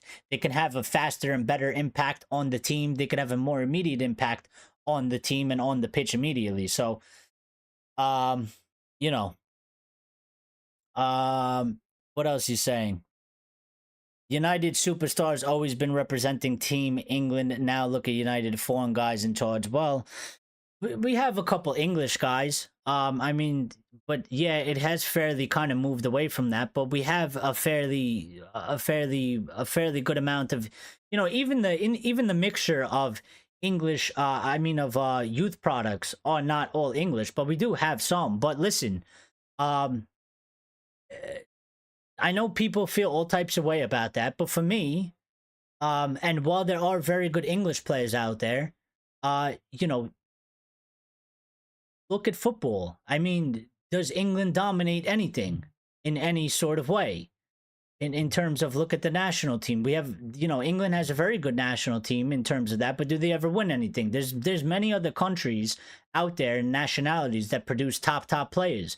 So, while somebody might not like that, it is per se the way that football is going, man. I mean, we shouldn't be turning down players just because they're not English. That doesn't help. Just like the fact of how, the England FA wanted an English manager to manage England. I mean, I'm sorry, but what English manager has won anything in the past? I don't even know how long it's been. 30-something years, maybe?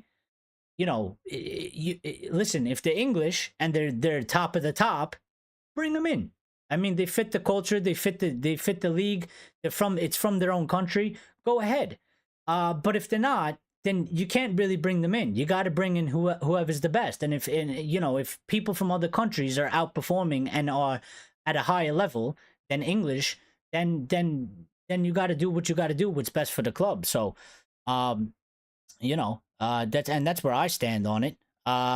Warren J saying, I think Tony would have been a better deal, a bit younger and still score goals, but I think Eric vetoed the move. I think he did veto the move. That's what's been said. And to me, still puzzling how Ivan Toney has left the Premier League. I think, one of these things that is the problem is that Saudi Arabian money. I kind of feel like Saudi Arabia, their league and their money is sort of ruining certain aspects, because a player like Ivan Toney should, at his age and his ability, should never be leaving the Premier League to go to a place like Saudi Arabia. If that was prior to this Saudi Arabian kind of takeover, Ivan Toney would have been at another Premier League club. He would have been at one of them. Whether it would have been Manchester United or not, he would have been at one of them. And the fact that he is no longer in the Premier League and he is at Saudi Arabia, says a whole lot of kind of how the way football is moving. And it's sort of, kind of the aspect of players' mentalities. Now, I would question the fact that, he sort of accepted this move to Saudi Arabia, because it makes me question his desire, his drive, his mentality, and his attitude. So maybe that was something United sort of looked at, because, there was some off-field things around Ivan Toney that kind of went on. That I kind of seen that made me kind of question, does he actually fit the bill at Manchester United? It gave me a little bit of concerns. So I wasn't, but I do agree he did have good ability, and I still would have liked him in terms of ability at Manchester United, but maybe there was a whole thing going on in the background in terms of, is he the right fit? Does he have the right profile? He might have a good ability, but does he have the right profile in terms of personality, attitude, work ethic, and et cetera, et cetera? Because ability is always just one part. You got to have the correct personality, mentality, and stuff. And we've seen that with many, many examples. I think a perfect example is somebody that I clearly, obviously dislike in terms of Jadon Sancho. I don't think he has the mentality, the personality, or the attitude to really succeed at a club like Manchester United, especially for where we are and where we've been. We've certainly been below the standards of the club that we would like to be at. So, yeah. Lyle saying GYOKERES played for Coventry. That's what it was. 97 appearances, 40 goals. And for Sporting, 65 appearances and 59 goals. He is the real deal. And that's actually super surprising because I wasn't familiar. Like, I knew he played in the championship or whatever it was. And I wasn't aware of his, appearances to goal ratio. And the fact that he played 97 appearances and had 40 goals and he wasn't bought from a Premier League team, from a championship team, to be brought into the Premier League is very, very surprising to me. I'm very, very surprised that was, they sort of allowed him to go outside of the country, or go to a different league. Very, very, very, very interesting to me that I don't understand. And I'm actually very surprised that he's, still at Sporting. I think many people are surprised, but I think one of the things that we already talked about is that obviously he stayed solely for Ruben Amorim. He probably would have left by now if it wasn't for Amorim. If he didn't want to work with Ruben Amorim, if he didn't respect Ruben Amorim as much as he does and think he's as good as a manager as he does, he would have left Sporting by now. He wouldn't even be there right now. So, yeah, but Lions saying 27 is a perfect age, particularly if they are already established in the Prem. Yvonne, Tony, anyone? Well, again, I think even for the project we have, I think we do need this sort of more molded striker. I think, and even with the system that we might necessarily go forward with, that three that he plays, that striker with the two cams or shadow strikers, inside forwards, whatever they are, you can really interchange a lot with that. You could put Rashford Garnacho there. You could put Bruno Mount there. You could put all sorts of players there. But that front three, that little triangle, I was looking into it, and it is very interchangeable when they are on the pitch. They are sort of always like it's a fluid triangle. It shifts around a lot. So, even if you are to get somebody like GYOKERES, you have GYOKERES, you have Rasmus, you have Xerxes, and then you also have in a very youngster in Ethan Wheatley. So to me, that's probably the greatest amount of depth that we could have. And obviously there's question marks over Xerxes. I think Rasmus has been developing pretty good, but he's been, a little bit on and off since he's come back from his injury. But I think Rasmus has the ability to sort of become a very, very good striker at Manchester United. I'm very confident about him. Xerxes, I'm a little bit questionable about him, but let's see how he develops under Amorim and in the new system. And then there's Wheatley. So I think that's a very, very good depth across the board if we get somebody like that, and I think it's perfect. I think it's perfect in the range of age. I think it'll be perfect in terms of having the experienced one that's going to be going into, it is his second season. It will be his third season by the time GYOKERES comes in. So yeah, I think in that aspect, I think it would be very, very good. Victor GYOKERES scores a hat trick. Well, that's another one adding to his tally. He does score many. He's scored a fourth goal tonight. He is on a roll. He's scored all four goals for Sporting while we are talking about him. So maybe he's hearing us a little bit because Sporting are winning 4-1 versus Estrella. They are playing right now. Ruben Amorim will do a post-match press conference. I'm sure he will be asked about Manchester United. He'll probably give a little bit more details now that it has been announced by Manchester United. He'll probably give a little bit more statements. And GYOKERES has scored all 4 goals. So again, top striker. The man is a goal-scoring machine. He's similar almost into like kind of what like Haaland was doing. Obviously different leagues. Haaland was doing it in the Bundesliga and stuff like that. But goal-scoring machine in the same way. He is a little bit similar in that terms. But I think GYOKERES is actually better than Haaland in that I think GYOKERES can play with his feet. He can play with the ball on his feet. He can offer a little bit more on the pitch. Haaland can't really do that sort of stuff. Haaland is in the box striker, and feed him and he scores. I think GYOKERES can do that, but obviously GYOKERES has more speed.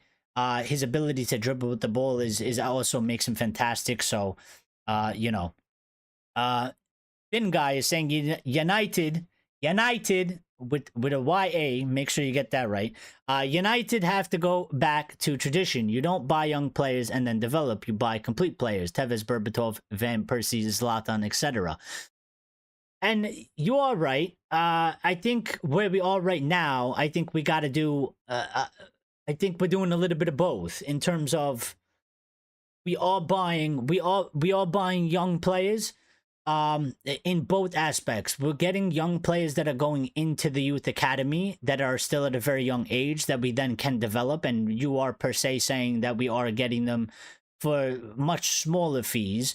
And we should necessarily avoid per se, like, let's say, like, you know, like a Lamine Yamal, for example. He's young. But you want to develop a player like that. You want that player to sort of come out of your academy. You don't want to be going and getting that player. You would be paying an astronomical fee.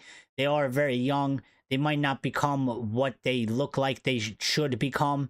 There's a big risk in those players. So I think to minimize the risk, absolutely. And we do need to be doing that. I think the problem where we kind of are at and what INEOS are trying to fix at the moment is that we've kind of strayed from that. Like you said, you know, we've kind of gone away from our tradition over the years. And it's led to a period where we are not very good. And where we are not, you know, we weren't really doing what we were doing. And you kind of have to get back into that, but you have to balance it out, and you have to get it to a point where we are doing that. So therefore, then you don't have to rely on buying these sort of young players for astronomical fees, and that we can buy more sort of complete players like a Tevez, like a Berbatov, like a Van Persie. But my thing for that is, like, for example, you buy sort of like a Van Persie. I think if you buy a Van Persie right now, right, if there was a sort of Van Persie, if you were to buy a Van Persie right now, I don't think it necessarily, like, obviously it would help a little bit on the pitch, but I don't know how well it would go into the project because we're so far behind. We have to get the club into a spot where we can go buy sort of a Van Persie, sort of that final piece, that complete player, that player that's gonna come into the team and push us over the line. But I feel like, you know, we kind of did it a little bit, or we tried to do it with like the likes of a Zlatan, with the likes of a Cavani, where like they were these kind of complete, you know, more experienced players, but we never had the project, the foundation underneath them. So it was like they bring them in, and it was almost like we bring them in for nothing because the rest of the squad wasn't really settled. The rest of the team wasn't really built well. There wasn't really a good foundation under them, and it didn't really pay off like how it did in the past. I think those players like a Berbatov, like a Tevez, like a Van Persie, you know, when we bring them in, we had a very, very good foundation at the club. We you know, the team that we had was already very structured. It was already very in a good place. And that's obviously not where we've been over the past 11 years. So we got to find out a way to get back there so that we can go back to sort of that tradition. But I do agree that I think, you know, that tradition is important and it worked well. And it's part of United, and I'd like to see it return one day. But we have a lot of steps that we got to take before we actually get there. But I think we can get there, and I think INEOS is sort of trying to get back there as well. So, Lincoln Johnson is in here saying you always have both young players and complete experience. Yeah, that's what you have to have a balance. You have to have a balance. But, you know, United were always ones that we did develop and we bring through a lot of these younger players. And then they did become very important players for the club, which then filled out a lot of positions in the team, therefore allowed us to go get a sort of a Van Persie or a Tevez, you know. But then again, we did do something like, you know, the likes of Wayne Rooney, where we did buy him from Everton. He was very young. He was an exceptional talent for his age. We paid a good amount of money for him, and he became one of United's best players. So, you know, again, I think it's always important to have a balance. I think that's what we need, and I think that's what we haven't had over the past 11 years. We never really had a balance. We went too far one way. We kind of strayed away from our traditions and our history.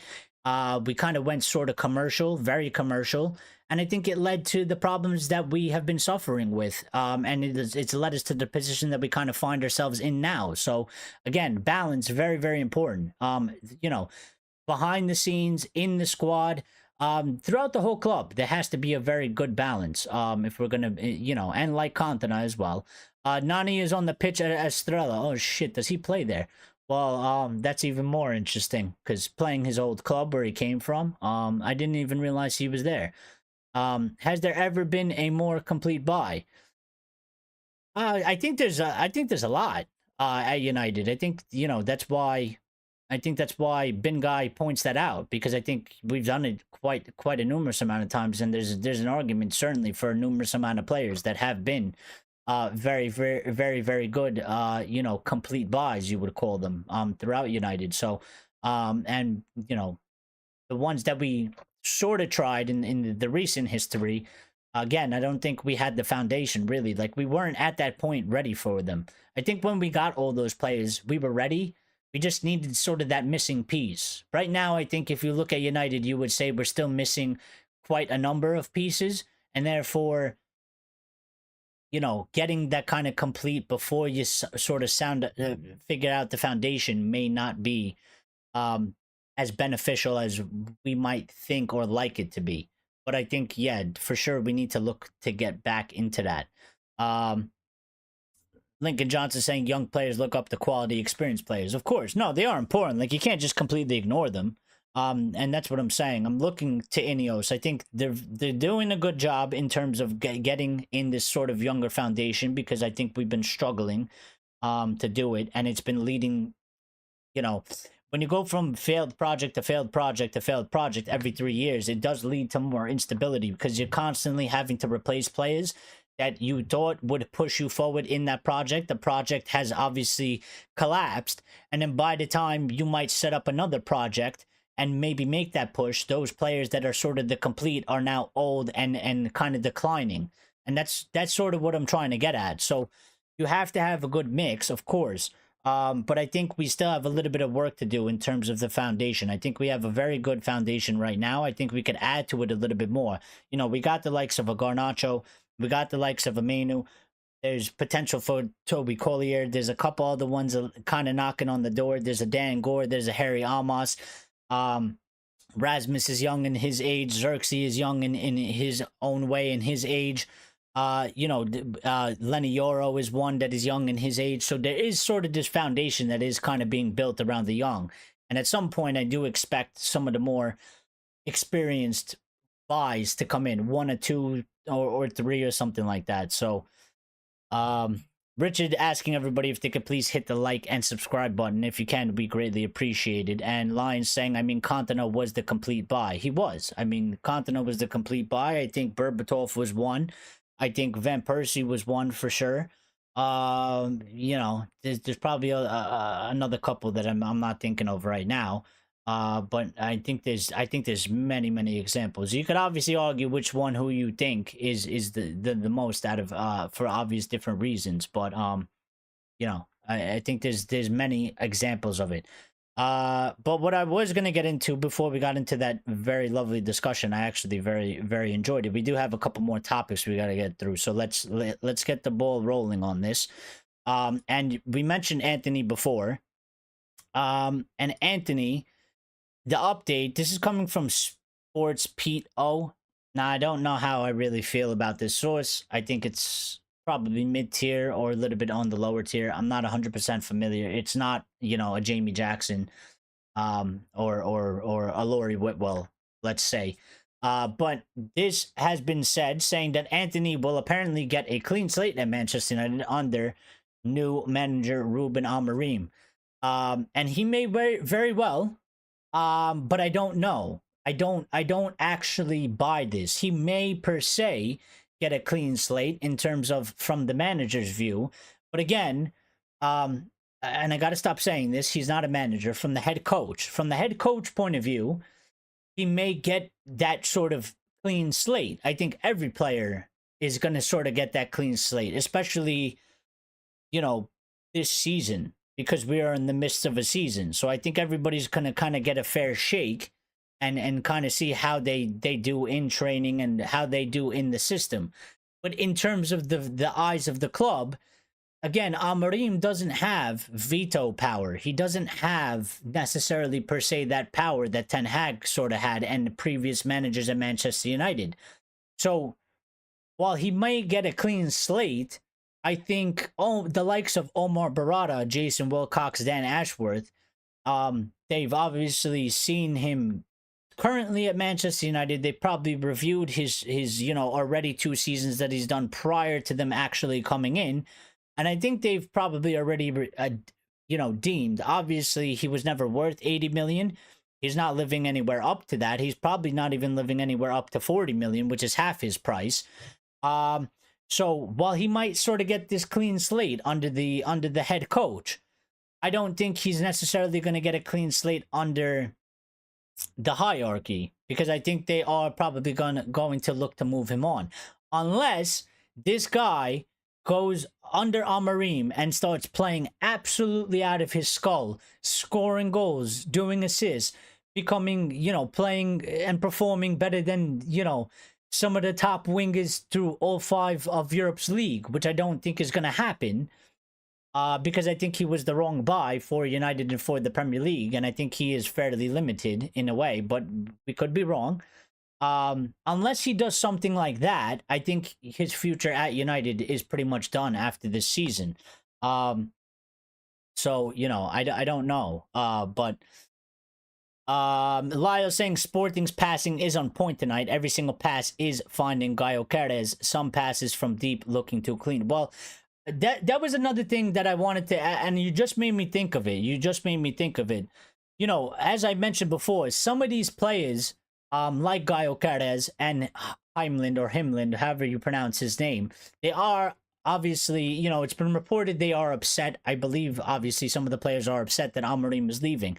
And for me, one of the aspects was going to be how interesting it was going to be to see if his team continues to perform, to see if his team continues to perform in the way that they were already performing and playing in the way they were playing.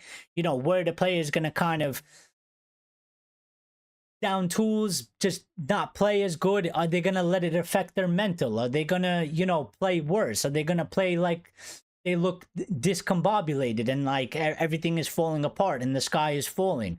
And that's something that I wanted to kind of see, because I think it is a testament to Ruben Amorim's man management, his personality, his ability to get through to the players, his ability to kind of, let the players know, like, hey, I understand you may be upset. I understand you may be frustrated or angry that I am leaving. And, I told you guys I was going to stay.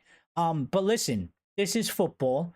You still have a job, and it's not about me, and it's not about just you. You have a you have a bigger obligation to those fans that pay money and support you day in and day out, and you have an obligation to the club to go out there and perform. And we have 3 matches left together, and let's finish what we've been doing. Let's go out there. Let's continue to perform. Let's continue to win. Let's continue to give our best.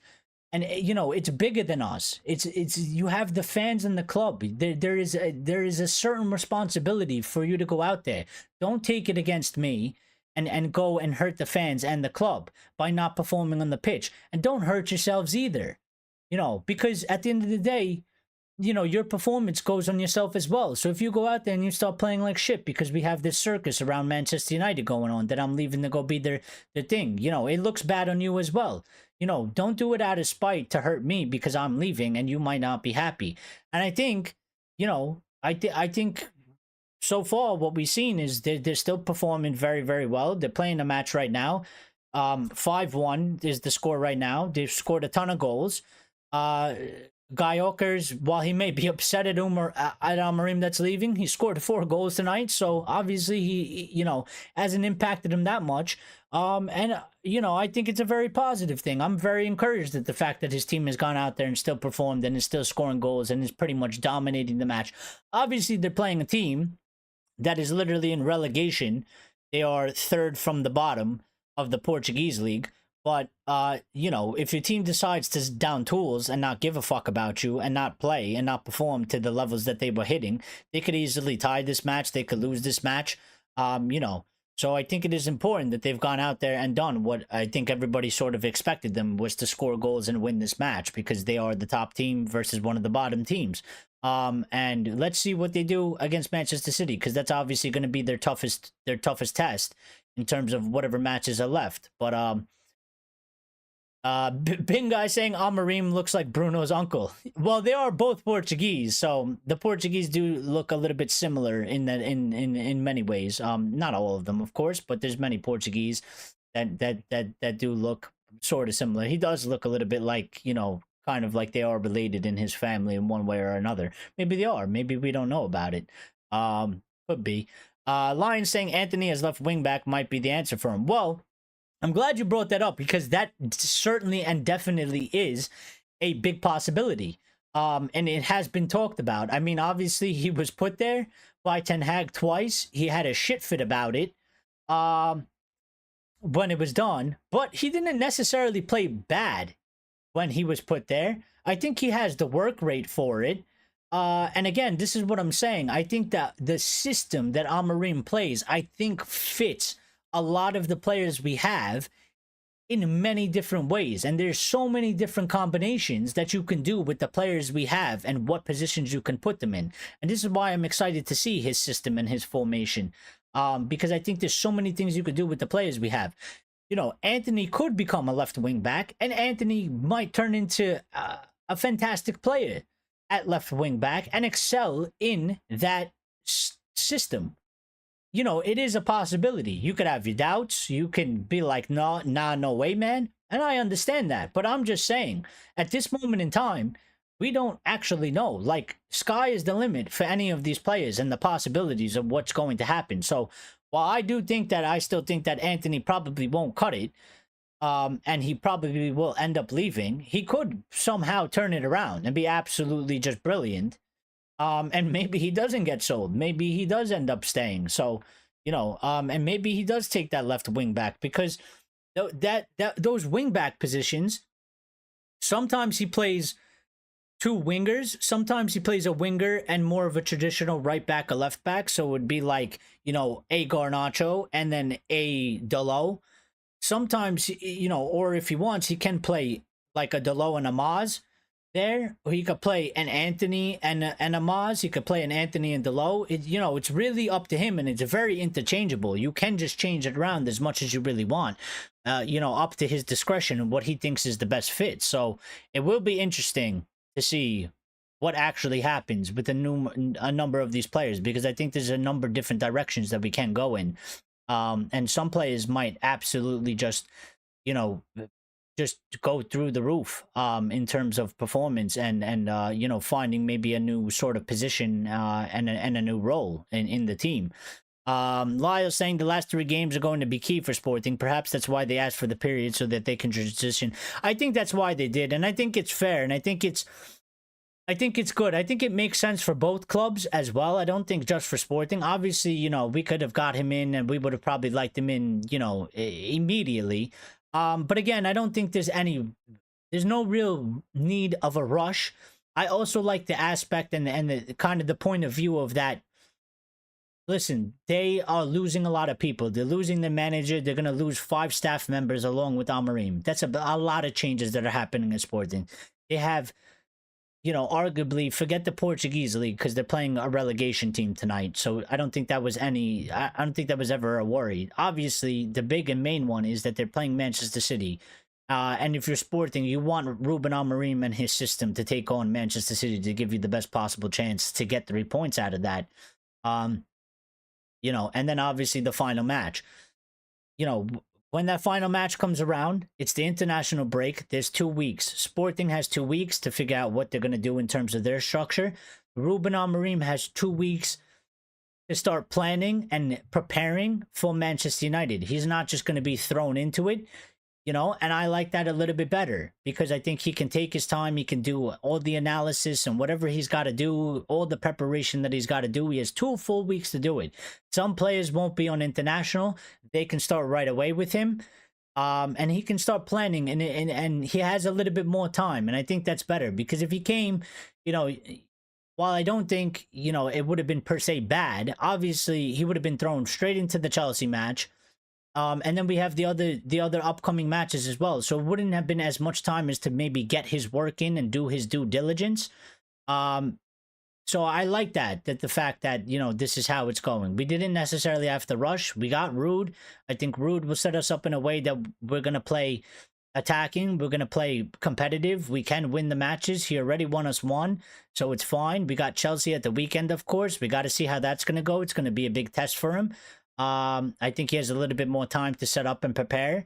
And I think, you know, with the way we scored those number of goals, I think we will see, you know, us score, and we are going to be home at Old Trafford. So I think we're okay. We're in a good situation. I think it's a good situation for all clubs. I think it's a fair situation, the way things have gone on between Sporting and Manchester United. And I'm happy about that, because Sporting have always been very good to us.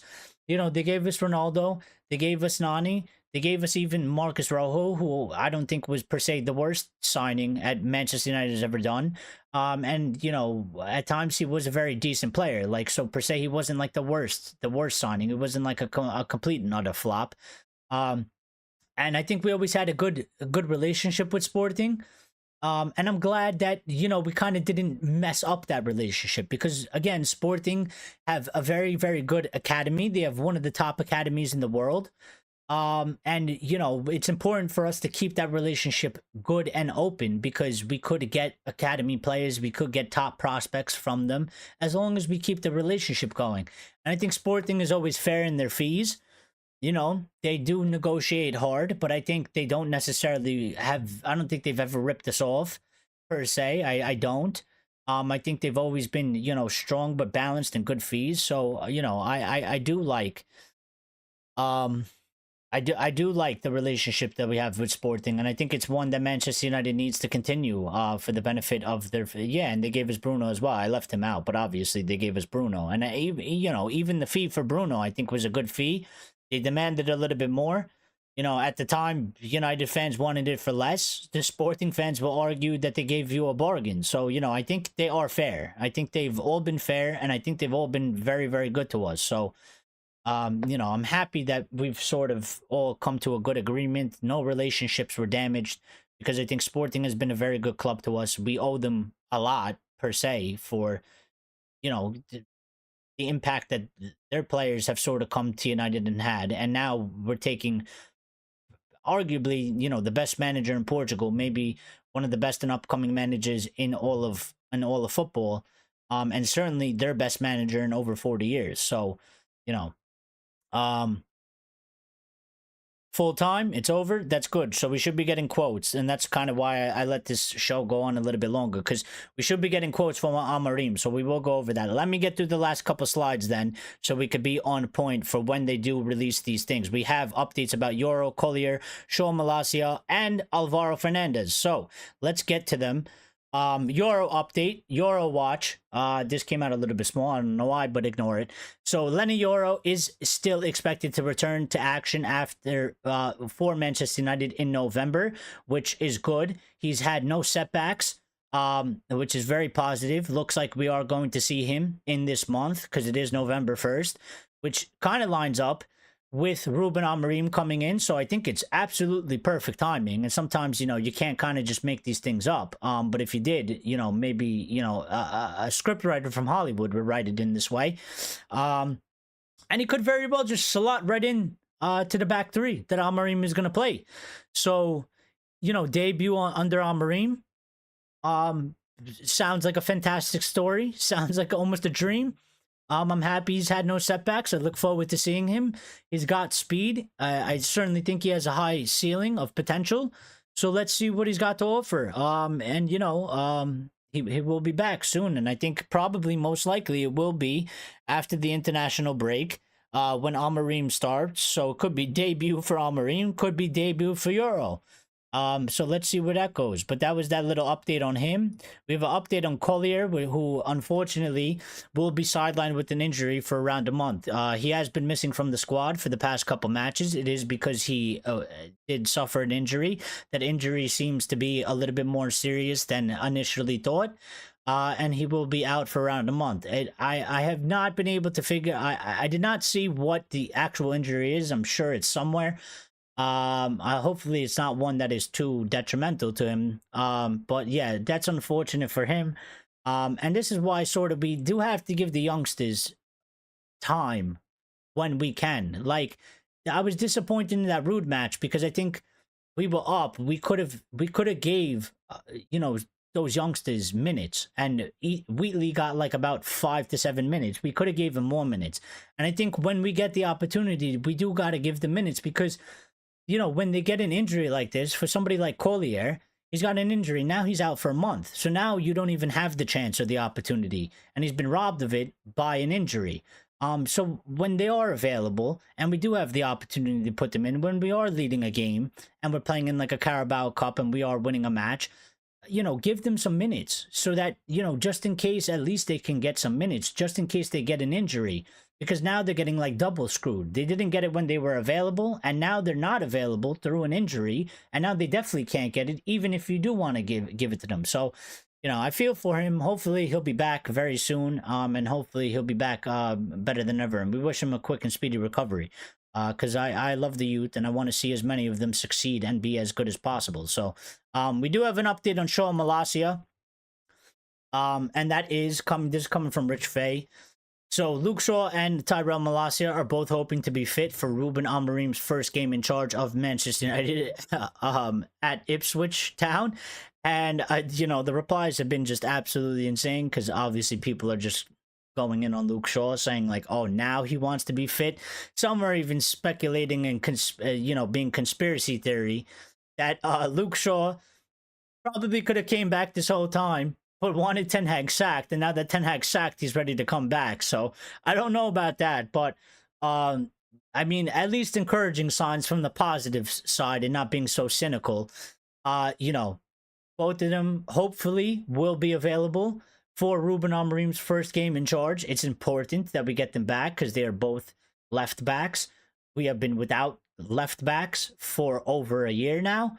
And we need them back, and we need them to stay fit. I obviously expect Luke Shaw to get injured. My hope is, I'm not living in La La Land. I think his injury record proves that he will sustain an injury at some point, somewhere again in this season. My greatest hope is that he can be as fit for as long as possible, contribute, as much as he can during that duration. And then my obvious bigger hope is that Tyrell Malacia will not be injury prone. He will stay fit, and he will be able to contribute to the team going forward, and we can at least have one left back available for the remainder of the season, or 1.5 if you want to count Shaw as a half, because sometimes he's available, sometimes he's not. Some people won't count him as a half at all, and I understand that. Lyle saying, who is Luke Shaw? Well, it's a very good question, because sometimes it's hard to remember that he's even a player at Manchester United with the amount of games he's missed. And he does just go missing.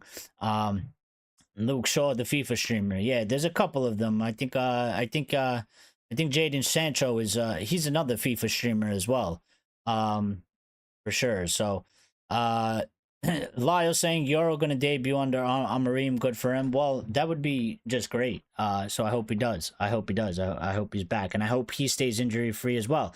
Now, the last update that we had is about Alvaro Fernandez. Many of you who wanted him to stay at the club. Many of you who thought it was a mistake for Manchester United to move him on.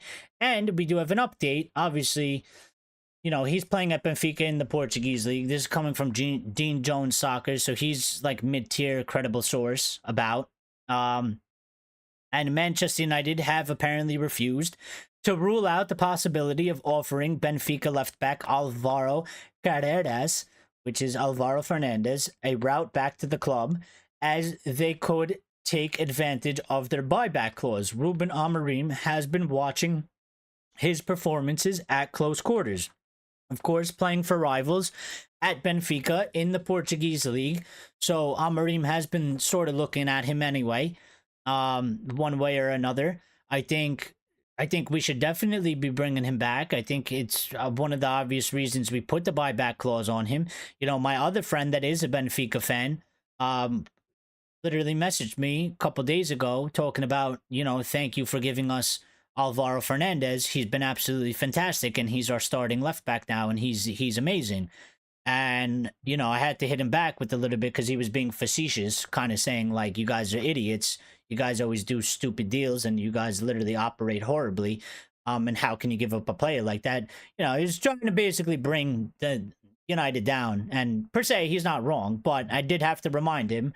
You know, I was like, I don't know if you're aware, but we do have a buyback clause in there and we can activate it at any time. So while you're thanking me for giving you this left back, I should thank you for developing our player and making him better so that, you know, we didn't necessarily have to do it. And we're going to buy him back. So thank you for, you know, we've basically loaned you this player for a high loan fee. And we're paying you for the loan fee and the development fee.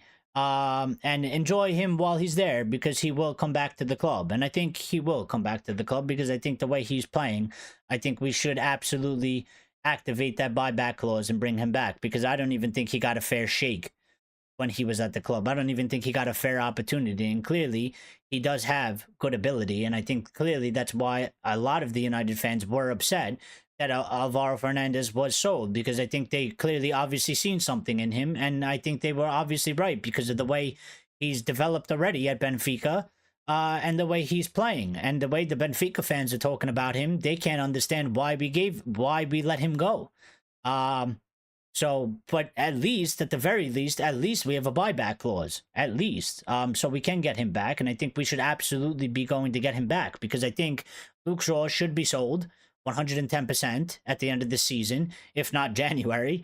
And bring in Alvaro Fernandez, bring him back there. And I think he fits Amorim's system. I think he has the attacking prowess and the defensive prowess to succeed in that system as well. So that was all of the news updates that we got basically all of today up to the utmost date to when we went live. I believe we've got more since we gone live.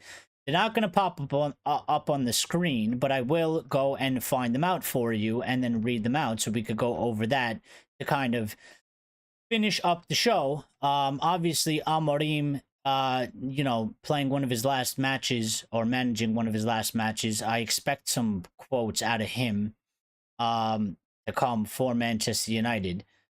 So just give me a second. Ruben Amorim, I will bring in this picture for you. So you can see it, so it could go along with I will bring in this picture for you so you could see it as I'm reading you this update. But yeah, that one, this one, wrong one, this one. Here's a picture of a very what I would say emotional Ruben Amorim. Whoa, blew it up too big. Yeah, let me resort that down to size. So this was just right after the match that he just finished. Obviously, very emotional. Ruben Amorim, you know, shares a hug with former Manchester United player Lewis Nani. And this was before. So the hug was before the game. But emotional after the game. You could tell what the club means to him. He is obviously sad, but again, this is football and this is life, man. And you gotta, you know, he's gonna be sad to move on. But you got to go into bigger and better things. And he is taking that step forward. And I'm just looking at this GYOKERES goal right here. And I mean, look at the run he makes. Gets the ball, excellent dribble, takes a touch, beautiful finish. I mean, the guy is just, he is a world-class striker. At the moment, he is just performing absolutely insane, and he is one that we should be looking to get in for sure. You know, 4 goals in the match. This was his 4th goal. The 4th goal was just an absolute fantastic run, good touches on the ball, and you know, the touch and the shot on the angle on the finish was absolutely fantastic. So yeah. And if oh yeah, if Hoyland can take advantage of the movement and the spaces that Amorim's system creates, because I'm envisioning Rasmus Hoyland in GYOKERES' spot right now. And if he can take advantage of the movement and spaces that Amorim's system creates for a striker, and I think Hoyland does have that ability to do so. I think he is actually very similar in ways to GYOKERES. It could be, absolutely explosive for his growth. So, he's one that I feel very excited for because I like Rasmus Hoyland very much. I think he does have good ability and I think he does have a high ceiling of potential. And I think he is one that can absolutely explode under Ruben Amorim in his system. Because Hoyland he's got pace, he's got energy, and he's got a knack for the goal. I think at times, it's been very hard for him because we don't play in the way that Amorim's system plays for the striker. But I think we may very well see the best is yet to come for Rasmus Hoyland. I think he really is going to just explode. I really do feel like that, and I do envision it in my head. I think he can, and I think he will explode. Lyons is saying he's not convinced. Are you not convinced by who? Are you not convinced by Rasmus Hoyland? Or are you not convinced by GYOKERES? Who are you not convinced by? Because I kind of talked about both, so now I didn't see when you put that in. Dumbest move getting rid of Fernandez, Lyle says, amidst a left back issue. That's what I'm saying. I never understood that. But the medical department aren't to blame here. They assured Erik ten Hag that Shaw and Malacia would be available. This is also why Reguilon didn't stay. They did. So this is what I'm saying. Everybody in the club has to operate on terms. Obviously, we failed as a whole. We failed as a whole. It was a mistake on their part to get rid of those left backs. But also, Alvaro never even got an opportunity. One of the things about Alvaro Fernandez, and why I feel like he was sort of robbed was because, he was brought on that preseason and he never even really got a fair opportunity because one of the things that came out of the club was that the club was concerned about Brandon Williams because the club was looking to move on Brandon Williams. The club was, they wanted to get a fee for Brandon Williams because his contract was going to expire. He was going to leave for free. There wasn't any interest in Brandon Williams, and they wanted to get some money for him. And so what they did was they sort of prioritized Brandon Williams over Alvaro Fernandez. So anytime Brandon Williams was getting the opportunities because they were trying to garner up some interest in Brandon Williams, and that obviously failed because nobody wanted to buy him. Brandon Williams is actually still without a club, which will tell you, what a sad downfall I think it is for him in his career. He really has gone the wrong way. And I was sort of kind of against him because, he had that incident with the balloon in the car and all. And, even the way he was operating on social media was kind of talking like he already made it. I think he posted a picture with an adult film actress and stuff like that. And I was like, this is not things you need to be doing at that age when you're sort of teetering on trying to break into the first team, dude. I was like, you're getting out of your head. You're getting out of your head. You're getting out of your spot, man. I was like, you didn't make it yet. You were not a superstar. You were not, a Manchester United player yet. You got to stay grounded, and I think you see somebody like Manu is very grounded. I think even Garnacho is grounded. I didn't see that in Brandon Williams, so I didn't like Brandon Williams after that. And then obviously he had those things go on off the pitch as well. And you say we could have used Brandon now, but I wouldn't even use Brandon Lyons. I wouldn't. I would just use Harry. Yeah, I would just use Harry. I feel very let down by Brandon Williams. I think he chose and made very bad decisions. And I don't think his head was there. So, you say we could use him, but I don't even think we could use him because I don't think he had the correct enough mentality, coupled with his ability anyway. I would just rather use a Harry Amos. He could be underdeveloped, whatever, but I think at least Harry Amos would be hungry, and he definitely, in my opinion, probably has a more level head, because I don't see Harry Amos doing things that concern me off of the pitch right now. I don't see Harry Amos, on social media and in the papers and, and stuff like that. So, But yeah, the club kind of screwed Alvaro over to give Brandon Williams playing time during the preseason, which means Alvaro didn't get as much game time as he probably could have and should have. We didn't get a fee for Brandon Williams. He left the club for free. He's still without a club, and then we ended up selling Alvaro Fernandez and getting rid of him without giving him a proper, a proper fair shake, in my opinion. I think that was sort of definitely a mistake. I think they kind of negated the mistake a little bit by having the buyback clause. Warren saying, well, he's going to have to convince our wingers to stop being selfish and cross the ball striker and not shoot every chance. I think he can do it.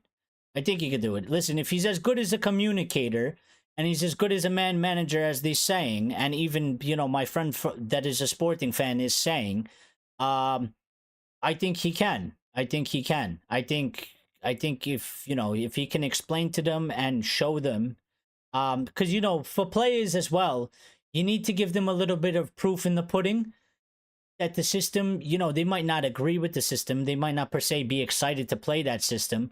But if they give the system a benefit of doubt, a benefit of the chance, and that system starts producing, they will buy into it more. They will buy into him more because they'll be like, all right, this guy's on to something. And we buy into him more. And I think, if you get to a point where he is stressing to them, and I think he, from the reports that he can get his message clear across to the players, and he is a good communicator, I think he will obviously be hammering it to them and convince them that, you cannot be selfish in this system.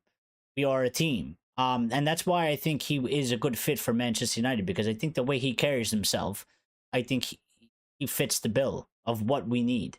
Obviously, some players can be problems, but I think players also become problems after a certain period of time. I think, for example, Ten Hag's first season, I don't think any of the players were the problem. They were a problem before he got there, but they bought into his sort of strictness and his demands. They performed exceptionally high and well. I think there was issues between, of course, then the players from their side, but then I think there was issues also from Ten Hag. So I don't expect those things to necessarily go down the same way, because again, Ruben Amorim is his own man. He is not Ten Hag. He will handle his situations differently. And hopefully, as he is respected and loved by every single player at Sporting. And I think he was even at Braga. I think everybody that has worked with him, they might not agree with everything he says or does. Sure, there's disagreements, but I don't think it ever leads to a place of, fuck that guy, I hate him, or, he's a piece of shit, or this guy is a total asshole, or, I don't respect anything he says or does anymore. Where I think, as with Erik ten Hag, I think it kind of ended up going down that path, sadly. And I think we've seen it for one way or another, whether the players were right or wrong. There's blame on both sides for sure. GYOKERES already has 20 goals this season in November, so let's get him. Let's get him. Any other updates that we got here? Victor GYOKERES has spoken, and he was asked if he'll follow Ruben Amorim to Manchester United. He said, I don't know. I'm here, and as you can see, I enjoy it. So, not denying it, not saying yes. Pretty much the standard, leaving it open. Doesn't know. I think, from his side, I don't think he would necessarily be against it. But obviously, he's not the only one that it involves. It obviously involves our hierarchy. It involves what money we have available. It involves if they actually want him, and it also involves if Ruben Amorim wants to actually bring him there. Maybe he wants a different striker. Maybe the club go for a different striker. But, obviously GYOKERES leaving it open-ended like most footballers and people do in football, saying that he doesn't know if he will follow Amorim to United. He's at Sporting right now, and he's enjoying his time at Sporting. So, we will see. I think we have a very strong chance of getting him if we are serious about getting him. And just to put it into a little bit more perspective, Sporting have played 10 matches. They have 10 wins in the Portuguese league. Which means they have zero ties, 0 losses. They have 30 points. They have scored 35 goals, and they have conceded 3 goals in the Portuguese league. Put it into a little bit more perspective. The other 2 top teams in Portugal, which is the main 3 that make up Portugal, Porto is in second. They have 9 matches played. They have 8 wins and a loss. They have to play, obviously, tomorrow. They have 24 points. They have 23 goals scored, and they have 4 goals against them. Benfica are in third. They have played 8 matches, so they are 2 matches behind Sporting. They have 6 wins, 1 draw, 1 loss. They have accumulated 19 points. They have scored 22 goals, and they have conceded 5. So clearly, obviously, you could see that Amorim and his team are just clearly outperforming both of them. And they are ahead by 6 points as of right now until Porto play tomorrow. If they win, they can narrow down that lead. But Porto is one of the only ones that is really close to them. Benfica is 11 points off, albeit behind 2 matches. But yeah, you could just see, what his system and how high at a level his team is performing. GYOKERES has also spoken more. He's been asked on Ruben Amorim, and he has said that he is sad that Amorim is leaving. He's done amazing here. He will do the same job and keep the same faith in the team. We wish him all the best. So yeah, just, giving his 2 thoughts out there. I'm sure we're going to get some more quotes. I'm kind of waiting for the Amorim quotes here. I feel like we should cover them to kind of end off the show. They have not come out yet. So, I'll go to the chat for comments, because I've kind of missed a little bit of that. Lyle saying Ruben forehead Amorim. Hey, don't make fun of people's foreheads. I got a big forehead too. My hairline has gone back a little bit. And I've decided to slick it back, so now my forehead looks even bigger. Don't make fun of the big foreheads, all right? That means we just got big brains. He's got that big forehead. Look, we got the same forehead, me and Amorim. His hair is a little bit better than mine. But don't make fun. That just means we got big brains. That's all. That's why the forehead is big, because we need extra space for the brain. We got them big brains. He's a thinker. He's a thinker. He's a smart guy. The Lions clarified, saying that he's not convinced with Victor. Well, fair enough. I mean, he is in the Portuguese league. Premier League is a different thing. There was maybe reasons as to why, he performed the way he did in the championship, and no Premier League club necessarily went for him or signed him. Maybe they had certain concerns. But I think from that time to now, he's obviously developed more. And I think obviously he's probably one of the top, if not the top, wanted striker, in the world, in all of Europe. I think there's many top teams looking at him, and I think there's going to be certainly a fight. I think he can come to the Premier League and succeed. I think from what I've seen from him play, and I've seen him play a numerous amount of times prior, because again, my 3 friends are all Portuguese. They are all, I've watched numerous Portuguese games here and there, not like every game, but I've watched them from time to time. Benfica matches, Sporting matches, and Porto matches. I've watched them all. And I think GYOKERES, I think he can. I think he has the ability. I've seen him quite a lot as of recent, and I think he's got the speed. I think he's got some strength. I think he's got some good technical ability. I don't think he's slow. I think he's quick in his mind in decisions he's going to make, and for that to able to translate with the ball in his feet and decision making. I think he has all the qualities, and I think he's at a perfect age as well. He's not too young, he's not too old, so I do think he would be very, very good. Lion says, I think Almas is going to be excellent, just a touch too early. Well, I hope he is. And I would like to see him rather sooner than later, so I can really make a good judgment on him. I want to see him in a first team sort of competitive game in that aspect. I want to see the boy play amongst men in a way. I want to see it. We've seen him in the preseason. He looked very, very good. But preseason is preseason. I want to see him in a match, and hopefully it's sooner rather than later. I was hoping he would get a shot against Leicester. He obviously did not, and I don't think he'll probably get one against Chelsea unless somehow which I don't think will necessarily happen. But, you know, if we go up, if we're beating Chelsea 3-0, which I don't think is going to happen because I think it's a disrespect to Maresca and Chelsea because they are playing very good. They've been a very good side this season, and Ruben Amorim is coming out with this quote, so we're going to get to that. Yeah, unless that, then I don't see it. But maybe against PAOK or something like that. I don't know. Let's see. Hopefully sooner than later. But you know what? He may get that chance under Ruben Amorim, because Ruben Amorim has brung in a numerous amount of youth at Sporting, and he's developed them and he's turned them into very good players. So maybe his time will come under Amorim. So Richard was talking about Brandon Williams, saying, yeah, it could have been good, but not the behavior you want from a young player. And that's what I'm saying. And that's where that really disappointed me with him. And I kind of, you know, there was a lot of people still at the time kind of talking about Brandon Williams this, and I was over Brandon Williams already. For me, you have to earn my respect, man. It's one thing to be a talented player, but it's another thing to conduct yourself in a certain way. I want people that are professional at Manchester United. I want people that, you know, any age group, whether you are, you know, 8 years old, or you are, you know, 35, or you are, you know, 65. The way you conduct yourself as a Manchester United player, regardless of the age of the person that you are, you can look up to these people with the way they carry themselves and the way they handle themselves as a human being and as a personality, but then also on the pitch as well. So, you know, anytime there's a player that is just not a very good person, kind of off the pitch, I sort of do end up disliking them.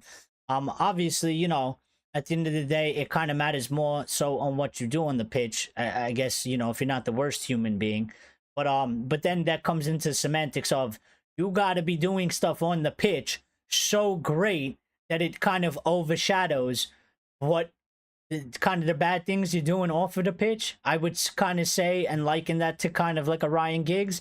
I don't think Ryan Giggs was per se, I don't think you would say he is the most righteous, upstanding human being, but Ryan Giggs was so damn good on the pitch at Manchester United that it was kind of let go.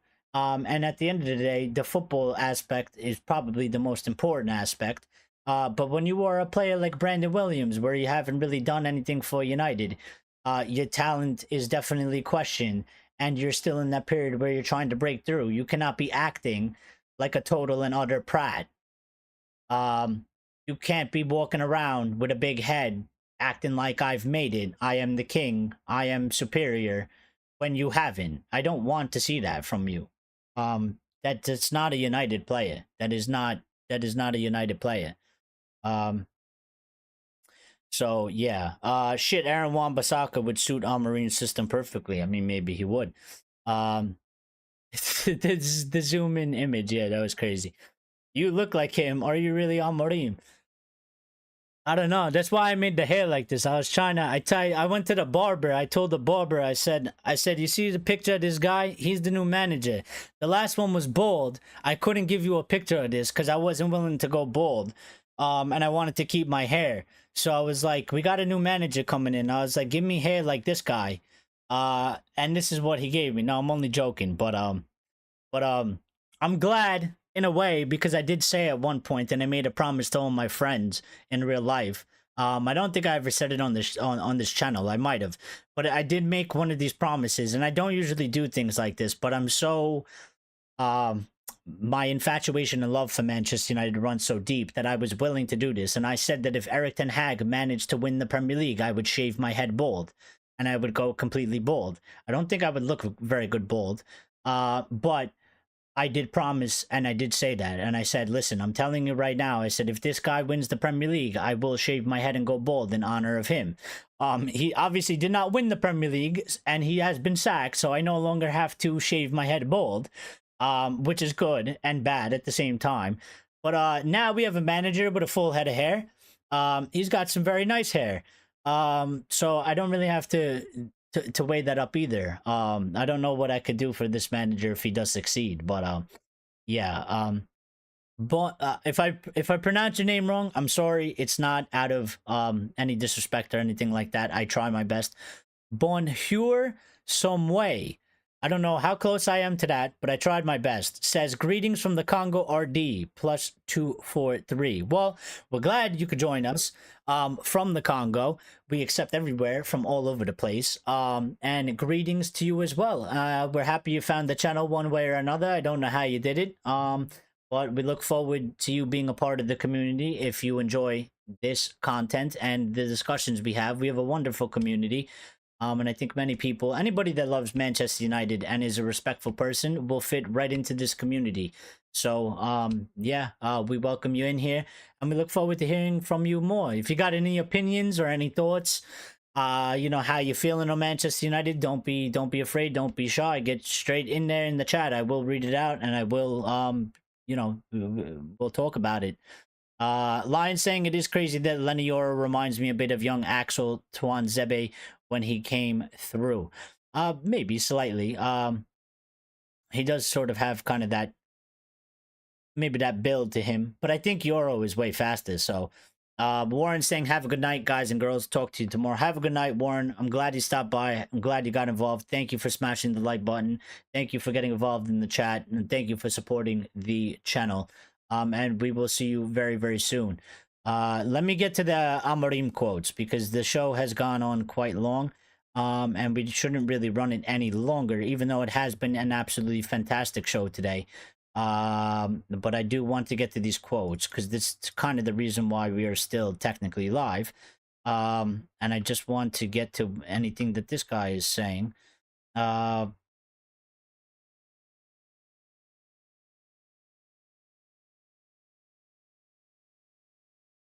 The only quote we got so far, this came out 8 minutes ago, and I'm sure there's more quotes they're pending. I think number one, we got to get somebody to translate them, because they're probably going to be in Portuguese. So they're probably doing the due diligence on that. We're always respectful, Richard. But Ruben Amorim, one of the quotes he said was, "Sporting was the best period of my life." Yeah, up to now. You know, hopefully Manchester United becomes, you know, the best period of your life, you know, as you take over the job. Obviously he hasn't taken over, he hasn't come in yet, so it does make sense. You know, he's succeeded a lot at Sporting. He's done wonders at Sporting. You know, the things he's accomplished at Sporting in his 4 years there have been absolutely phenomenal for Sporting itself.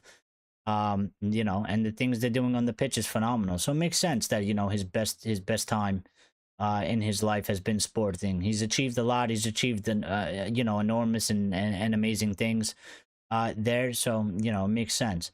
Can we please get some of the quotes? Because I know what's going to happen. If I end it right now, as soon as I end it, within 2 to 3 minutes, we're going to get a bunch of quotes from Ruben Amorim about Manchester United. And it just seems like they want me to end it before the quotes come out, because they're taking a very long time to do the quotes. Lines is asking if I have Italian ancestry. Let the random questions begin. Well, fire off whatever you want. I guess we could talk about it since the end of the show anyway. It doesn't really matter. Do I have Italian ancestry? I might, not to anything that I know of, though. You know, as far as I know, all of my family is from Malta. We could very well have Italian or Sicilian ancestry. Malta is a place where it is considered probably a main hub and a main port between Europe and Africa. You know, back in the old days, you know, with the ships and the trading, it was a port that many people came in and stopped by. So it was influenced by many different countries and places. So you never really know per se, but as far as I know, because I don't have one of those ancestry things, tests, I am Maltese. I assume I'm something else, whether it's Sicilian, some type of you know, Middle Eastern, would that be, you know, anything, any one of the places that speak Arabic, because Arabic is influenced more in Maltese as well. So I could be any one of those things. You know, there is a place somewhere around that Middle East. If you look it up, actually you don't look it up because I'm not going to tell you, but there's a place that's actually after my last name. So You got a Gambino look tonight. Yeah, I do get that as well. And probably my accent. Because I kind of got that New York. I got that New York accent. You know what I mean? So I kind of I feel like I belong in a Robert De Niro movie or something. For sure. Um, one of those. I look like I could be in Goodfellas, I think. Um, I want these quotes, man. I want these quotes. I'm really holding out for the quotes. Um, but we're not getting them. I'm literally just sitting here refreshing the page every 2 seconds to try and get the to try and get the quotes. But they're taking a long ass. Ben Jacobs has just put something out. Here we go. Here we go. I think we're getting them. I think we're getting them, everybody. Ben Jacobs here. Ben Jacobs saying Ruben Amorim. Okay. Quote from Ruben Amorim saying, in the next home game against Manchester City, whether we win or lose by 15, I'll be there to see what the fans want to give me. I understand their anger, but we move on and time heals everything. Being sporting manager was the best period of my life. What a quote. What a quote, man. No, but I think, you know what, he's right. And I said this before he said that. And I think it's something similar to what he said to the players before the match. I think it's something absolutely similar he said to the players, and I think it showed because they went out and they won. Obviously the Sporting fans, some of them are going to be upset, some of them are going to be angry. Some of them might feel happy for him because they know it's a big opportunity to go to the Premier League. You're Portuguese. You're coming from Sporting to go to Manchester United, and if you succeed, you will be known that you came from Sporting, and they can be proud of him. And obviously, they are proud of him. But obviously, it does suck at the same time because he's your best manager in 40 years. He's taken the club into a point where they haven't been for so long in their club history. They thought that they were at least going to get this season. And he's kind of gone, you know what I mean?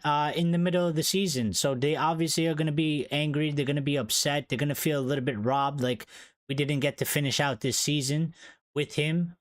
We kind of wanted to get at least that much because I think they always knew he was going to leave at some point. It's part of the Portuguese teams. It's part of, things that go on in Sporting. I think they always accepted that. But, I think they definitely are a little bit upset that he's going in November and not in, May or June. But again, I think similar thing that he's done to the players. I think he said the same exact thing. I think he said to them, in the next game, in the next 3 games, whether we lose by 15 or not, I'll be there to see what the fans want to give me. He said, I understand their anger. Some of the players are angry with him. He said, but we move on and time heals everything. And being Sporting manager was the best period of my life.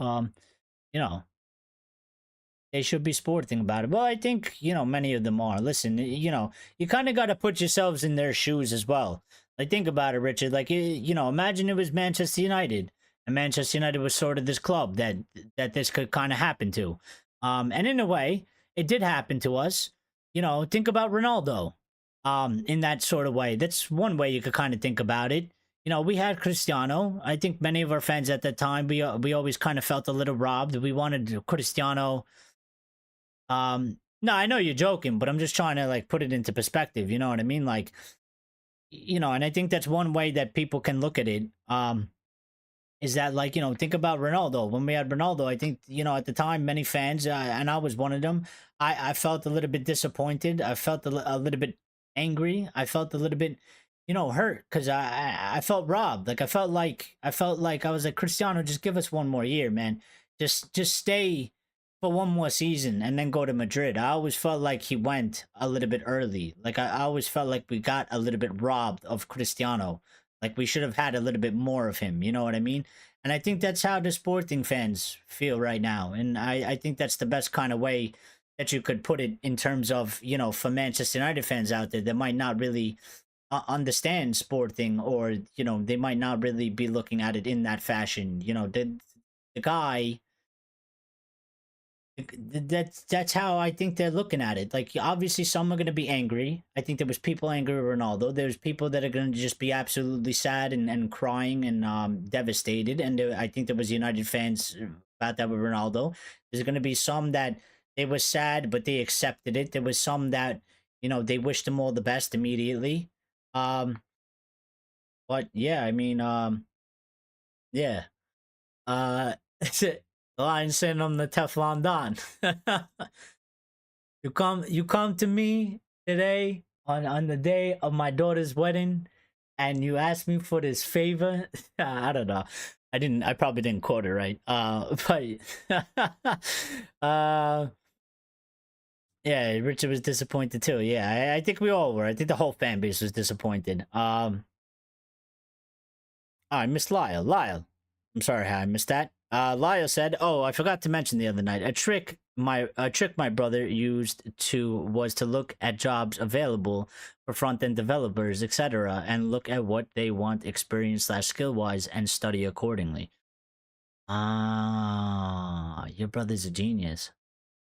Your brother is a genius. That is really, really smart. That never came into my head. That is really, really smart. We need to remember that and have to write that down. Let me write it down right now. Actually, no, forget it. Because if I don't write it down now, I'll forget. And since we're buying time here to try and get these Ruben Amorim quotes, which we haven't gotten many, which I'm actually kind of surprised because I thought there would be a lot. He did say that he was going to explain everything to us. Look at jobs available. Available.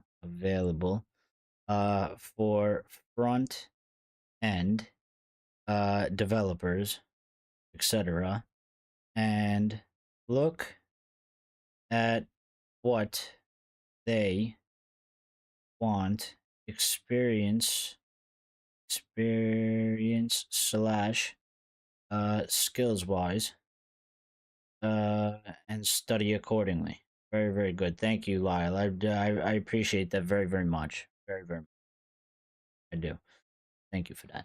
And that's very, very good. Tell your brother when you speak to him, tell him I said that he is absolute genius. Absolute genius. That's so very, very smart. Yeah, I don't know about these quotes. I don't really see anything other than that quote. And we've kind of dragged the show very, very far. I've been trying to do them shorter, guys, because I think one of the things, while I do enjoy the discussions, I think one of the things and one of the ways we should go is maybe if we can, we do them shorter, but we do multiple ones, just for the replay people, because I think there's a lot of people out there that they kind of see the time limit and they're not going to watch the whole, especially if you don't know the channel, you know what I mean? You might not want to watch 2.5 hours of some random guy speaking. You don't know nothing about him. You never watched the channel. Now they could watch it and like it, and maybe they watch the full 2 hours. But obviously, there's people out there that, if they do find something and it's something new, they might be more inclined to click on something that's a little bit shorter, and give that a chance. Then, like, if there's an episode out there that's 45 minutes long, maybe they're more inclined to click on it and give it a chance than if they see another episode with a similar title and stuff like that, and that's 2.5 hours long or 2 hours long. You know what I mean? So, but the show did very, very well today. We got way, way more views. Back to sort of what we were used to. So I think, yeah, very, very good in that aspect. It goes up and down. The algorithm is weird. The algorithm is certainly weird. My brain has been frying itself trying to figure out, what actually makes it tick and how I can get it to at least get pushed more, Yeah, we could always do the random ending at the end too. It's you know what I sort of feel like it kind of is, Lions. It's sort of kind of like it's sort of kind of like a I kind of feel like I mix a little bit of YouTube and Twitch together. Like, I kind of feel like it's more of like a podcast Twitch type of thing. Like, we do a show and then you get to the end and then you kind of just, freestyle spitball random topic type of thing. which I like as well because I don't think many people do it anyway in their shows. Um, and you know, we don't always have to be talking about Manchester United. You should clip the video and put a shorter version out of out of the live.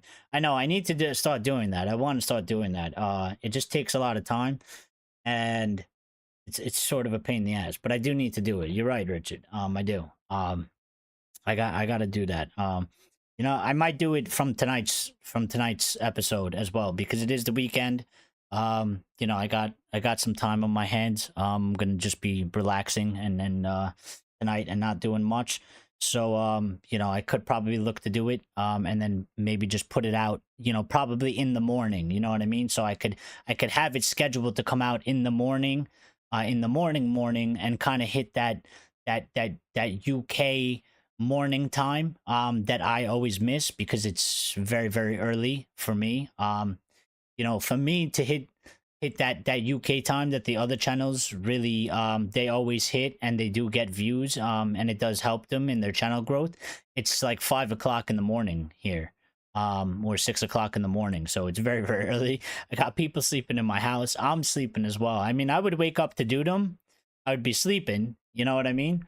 I would be half asleep, but I would wake up to do them. But then also I got people sleeping in my house, so I can't really be like this, like how we are, this vocal, this energetic, you know, at 6 o'clock in the morning while people are sleeping in the house, because my house is a little bit hollow and you can kind of hear a lot of things going through it. So, listen, I know I'm going to end this show, and I know these Ruben Amorim quotes are going to come out, and I'm going to be pissed, and I'm going to be absolutely pissed. But I think we've waited long enough. We got like one or two. I don't see why more of them aren't coming out. If there are more, so maybe there isn't more. We got a couple from GYOKERES. We got one from Ruben, one or two. So that's all I see on that. So we should probably end it because I also need to eat dinner. You guys probably need to go to sleep because it's quite late. Even though it is a Friday, it's still late. Oh, it's 7, 8, 9, 10, 11. It's at least 11 p.m. plus. I know Lyle is, you know, it's probably like 1 in the morning for him or something like that, or midnight. So, we need to fling some DBZ and Boondocks in at the end. I don't know how to do that without copyright. You know, YouTube is scares me. What we can do, Lions, what we can do one day in the future, one day is I could also then do streams on Twitch. Let's say like on non-United days or something, or maybe something to fill in the time if we ever get to it, because I can stream to Twitch. I know how to stream to Twitch. And what we can do is that could kind of just be like a whole separate thing, and like the Twitch thing can kind of be its own. It could just be like random various topics as well. And we could do all sorts of things on there. I haven't watched Diama yet. I haven't watched it yet because if I'm not mistaken, have they put it out in English yet, or are they waiting? Because I like to watch it in English and not the sub version. Obviously you could watch the sub version. But I just like to, I don't want to read when I'm watching. You know what I mean? I don't want to read. I want to hear. So I haven't watched it. Been putting it off. I don't know if they done it, but I was looking at it and they're saying that they were releasing the English dubbed version in the movie theaters. Yeah, that's just sub. Yeah, that's what I'm saying. So so what they're doing is they're releasing the English dubbed version in movie theaters. So I've kind of been holding out. And in the meantime, I've been rewatching. I watched all of Dragon Ball. I am now on Dragon Ball Z. I finished the Frieza arc, and I've gotten to the Android arc. So I think by the time they actually release it, and I can watch it in English, Diama, I can I will finish Dragon Ball Z. And then I'll go straight into that, and then that obviously connects to Dragon Ball Super, and then I'll just continue on with Super after that. So I kind of timed it just perfect, I think. We are getting there. So Lines says I am off to watch some Terminalist. Well, be off. We will catch you later. Stream Stream. We probably won't stream tomorrow, if I'm gonna be honest. Maybe I'll give a little bit of work on the on the call in and then the Discord and stuff like that. We'll skip the stream tomorrow. And then obviously we'll do Red Devil recap for the Chelsea match. Ahead of time. I'm sure there's gonna be maybe some United news.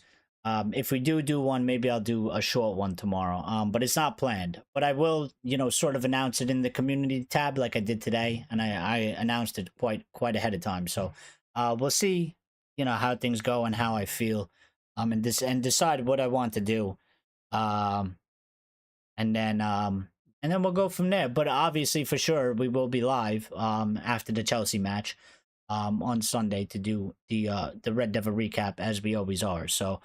Let me just double check real quick, because I'm still here looking for the quotes.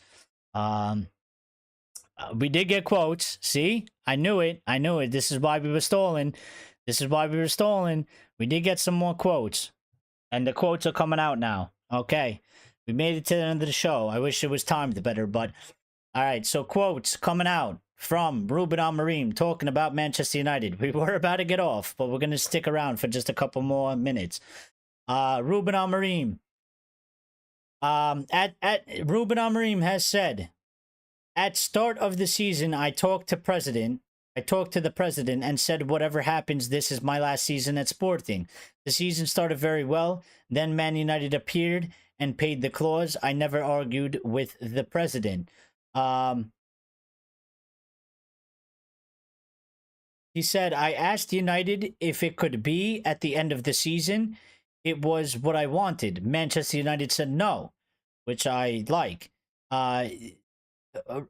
Amorim continued to say it was now or never, so I had to make a decision. This is exactly the context I wanted.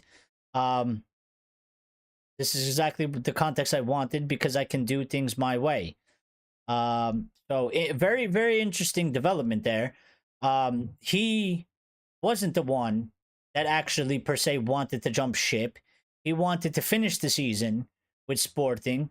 So I guess the players and the fans and per se can't be too upset at him, because he did try to tell Manchester United that I want to finish the season with Sporting. I don't really want to abandon them.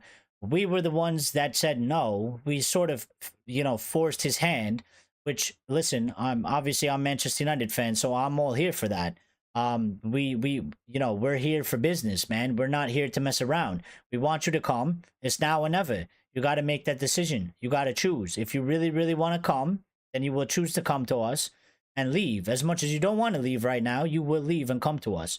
You have an opportunity in your hands. You make the decision. And I like that. I like that from INEOS. It's a bit ruthless. But it's proper. It's proper, and it's proper in terms of operating as a real football club. It's proper in terms of, just showing you mean business and showing that you are trying to succeed. And there's more quotes coming out. So let me just sift through this. He continued on by saying there is no Sporting fan who wanted me to stay until the end of the season more than I did, but it wasn't possible. Some people say it's for the money. It's not. Other clubs were prepared to 3 times more. I refused. This is the club, Manchester United, I wanted. Well, so very big statement from Ruben Amorim again. And, he's trying, there's been things saying that he's doing it for the money, and he's directly called it out. And he said it's not for the money. He said I had clubs that offered me that offered to pay me 3 times more. He said I refused those clubs. He said I chose to accept this because Manchester United is the club I wanted. Which I think Manchester United fans are absolutely gonna love. It gave me a little bit of goosebumps, because I think he it just shows a strong love for the club. It shows a strong bond for Manchester United. It shows that he wants to come to United because it's United. And even though United haven't been great in the past 11 seasons, he still sees Manchester United as this great big club. this important club with the history and everything that goes with Manchester United. And this is why he's accepted the job. And this is why, even though he didn't want to leave, he has chose to leave, because he does see it as an absolutely huge opportunity, as an absolute once in a lifetime opportunity, man. Absolute aura just coming from this man. And let's see if we got any more. We have a bunch of quotes coming out, so I think they've translated it. I think they had to take time to translate it. So the following quote to this is Ruben Amorim on why he can turn Manchester United around when so many have failed after Sir Alex Ferguson. And he said, "I understand why you asked the question, but tonight I would like to explain to the Sportingistas this process. We will have time for these questions on the 11th. So he didn't answer that question, but he will answer that question, saying to him, I think it's a question that everybody kind of wants to hear him answer. But fair play to him. I think, you know, he's still at Sporting. Sporting has given him this platform. Obviously, they gave him the opportunity to manage the club. I think the Sporting fans at this very moment in time, they do deserve to come first, especially with what's happening. And you could obviously tell, you know, that he respects and he loves the club. He loves Sporting and he loves the fans. And he obviously, there's a part of him that feels bad that he is leaving. And he does understand that he has hurt them in many ways. And I don't think he wanted to hurt them, you know what I mean? But I think sometimes you're put in a situation that, you know, you don't really have a choice. And I think he is deeply kind of sad and deeply hurting by this, because I think he knows how much the fans love him. I think he knows how much the fans respect him. And I think he's kind of garnered, you know, and gauged the sentiment of the fans and how sad and upset they are. And I don't think it was ever his intentions. I mean, he clearly stated it wasn't his intentions. He didn't want to do this to them. He didn't want to do this. He didn't want this situation to arise. He asked Manchester United if he can come at the end of the season. And Manchester United rightfully told him no, because we shouldn't be writing off another season. And again, kudos and applause, you know, to INEOS, because this season is salvageable. And they've gotten this guy to come in and leave a club that he didn't want to leave and that he didn't want to necessarily per se hurt in the middle of the season, to come in so that we can secure our season. And at the end of the day, as much as I respect Sporting, you know, Manchester United comes first. Manchester United is number one. So, you know, we have to look after ourselves. We can't just be like, oh yeah, we understand, you know, you love Sporting, stay at Sporting for the rest of the season. Don't worry about us. We'll just put Rude in charge in interim, and we'll just go the rest of the season. And then you continue, and then you come in at the end of the season. Like, they were like, no, we have a season. We can salvage the season. You are the guy. We believe you are the man. We believe in you 100%. We believe in you so much. We will literally want you right now. We're going to pay this money for you. And we believe that you are the next big thing and that you can succeed at Manchester United. And we need you here because we are at a season where we can still salvage this season and we can still get Champions League football and we can still perform in the Europa League and maybe even potentially win the Europa League. And we have all other trophies on the line as well as top four. And so we need you here. So it's now or never. And he chose to come. He chose to come because obviously, again, he sees it as a giant opportunity for him. There's a couple more quotes here. One of them, oh no, these are regurgitated. So I'm just waiting to see if they come up with a little bit more. We'll give him a couple more minutes.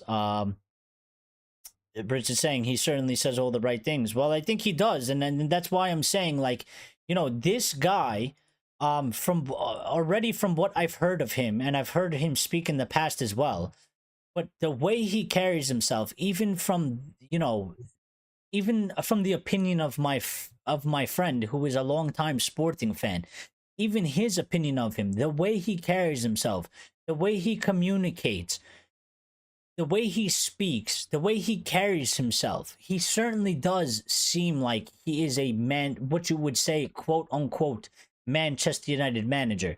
Like this guy has, for a lack of a better term, for the youngsters out there, this guy's got the aura. Like he's got the aura. Like the way he carries himself, the way he speaks, to say the things he says, the way in which he communicates, it's just all positives. It's all tick, tick, tick, tick, tick. He just ticks all the boxes, and he just continues to tick all the boxes. Everywhere you look, this guy ticks a box for Manchester United and for the project that INEOS are trying to make. So we have more quotes here. So I will read them out. One of the quotes is, he said that I am going to take my coaching staff with me. We've been together since Casa Pia. It was one of the conditions. And I'm happy that he's taking them. I'm happy he's bringing them. That's very important. And I think, you know, he's kind of stressing the importance there. I mean, we kind of skipped over this part. So Casa Pia is a club that was in the third league in Portugal. They are in the third division in Portugal, which is a very, very low standard of football. But that's where he got his start. He started at 30, how old was he? 30, 32, 33. He retired early, sort of early from the game. As soon as he retired, he got his badges. He went straight into coaching. He went into coaching at Casa Pia. Casa Pia was in the third division in the Portuguese league. I believe he did a season there. And then Braga snatched him up. He bring all these guys. They were with him when he started at Casa Pia. He bring them to Braga. He only managed 13 matches at Braga before Sporting came and paid a release clause from Braga to bring him to Sporting. He only managed 13 matches at Braga. That's how well he started doing at Braga. That Sporting was like, we got to get this guy because he's absolutely doing a phenomenal job already. Already what he's done in the third division to come in, and the job he's already done 13 matches in at Braga was fantastic. He obviously, you know, going from one team to another, his condition has always been, I've started with these guys, they are important to me, they help me, and I believe they do a very good job, they must come with me. So he bring them from Casa Pia to Braga, and now to then Sporting, and now he's bringing them to Manchester United. And I absolutely, again, 100% agree. That is the correct decision and the correct way that we need to do. Like, they got to come with us. They got to come with him. They need to come with him for sure. So, you know, and absolutely the coaching staff needs it. And it just even emboldens the project that this man is going to undertake. The fact that this coaching staff is coming with him, it's something we haven't done ever. Because we had Fergie, and Fergie was in charge of all his thing, and you can't really dictate Fergie, you know, era, because, you know, it was what it was. But after Fergie, we never did it. We have never, what we're doing right now, we have never done this post Sir Alex Ferguson in any shape, way, or form. And I think that's why many fans feel and they believe like this is going to be different. It will be different. It almost has to be different. It has to be, because it is already different. It is already different. It has already started different. Therefore, everybody kind of feels like it's going to go differently. It's not going to go the same way it has gone in the past. I certainly feel that way. I certainly feel like the way we are moving, the way we are doing things, it is different to the past 11 or 10 years. And we have never done this. We have never brought in a manager in the middle of a season from a club that is considered one of the top prospect managers in the world currently at football. He is young. He has potential to become one of the top managers in the world in the middle of a season, and bring this amount of coaching staff from the same club with him to Manchester United. We have never done this. So I certainly think that it will be different. It has to be different, because it is already different. It has already started off different. Even with the likes of Erik ten Hag. Look back 2-3 years ago. What did we do with Erik ten Hag under the old regime? Erik ten Hag came in. Who did he bring? One or two guys? Everybody else was from Manchester United. Everybody else was already there from previous, from Solskjaer, or Renick, or whatever was going on. You know, we didn't even necessarily do it for Ten Hag. They tried to do it a little bit for Ten Hag after INEOS took over, but you know, you 2 years, 2.5 years into the process under him already. It's already sort of too late. You got to do it immediately, and Manchester United are doing it right now. So Jason has joined us very, very late. Well, I'm glad you could get at least to the end of the show. We're just going over Amorim quotes. He's doing quotes, comments after his Sporting match, and he's talking about Manchester United and basically how the whole thing has gone down. And Jason saying, you have a good point about bringing staff, but I am concerned about Rude. He made it clear on a press conference he has a contract as assistant manager. Well, he does. He does, and he can stay. And I think more so, I think the way he said it kind of came off in a certain way. I think Rude was more so saying, like, I have a contract here. If they want to keep me, then I will stay, because I'm more than happy to stay and I have a contract. So I'm okay with staying. If it is decided that I am not wanted and not needed, obviously you got to sit down with the club. You got to sort out, termination fee or a mutual termination type of thing. And I will go. But I think he was more so as saying, like, I have a contract here. My contract is to stay on at the end. If they're okay with me staying, then obviously I will stay because I want to help the club in any way.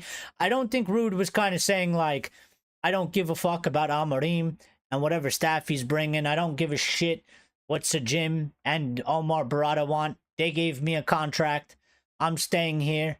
And if they want me out, they got to fucking pay me. You know what I mean? Like, I don't think it's in that sort of tone and manner. I think he was more so kind of saying, like, I have a contract right now. I was brought in to stay here. I could very well stay if that's something they want me to do. And they will let me know. And if the new manager wants me to stay as well, then I'm happy to stay at Manchester United and kind of be in that role.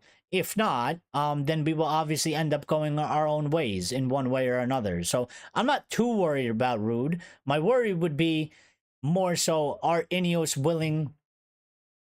My only worry is, because we spent this money and INEOS aren't looking to spend this money, and they kind of got fucked in the terms of that they had to sack Ten Hag, and they brought in Haag and Rude.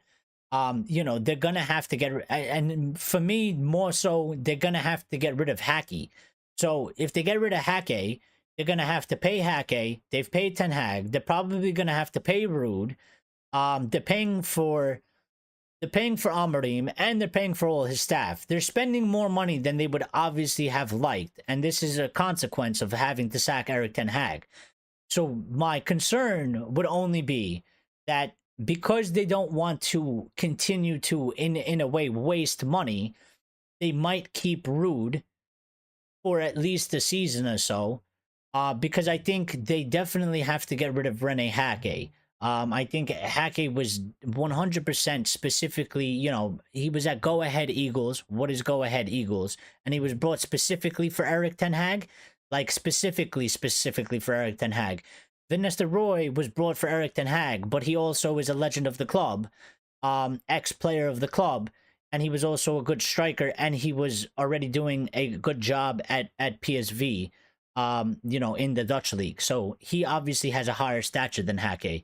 So what they might do is kind of leave Rude somewhere in the background, whether Amorim wants him or not. They might have to tell him, listen, we can't really afford to sack this guy. We can't, we're leaking money everywhere. But we are going to get rid of this Haag guy. He's not going to stay. Your staff will be here, and Rude will kind of just, he's good with the players. He understands the club. The players love him. The players respect him. He might stay. I don't really want that to happen if Amorim doesn't want him, because I think it's a weird dynamic to create at the club. If Amorim and his staff are okay with Rude being around and they want to work with Rude, then I'm all for Rude staying. But we got to see, what it is. And I think that will be probably a little bit more discussed over the next couple weeks going forward.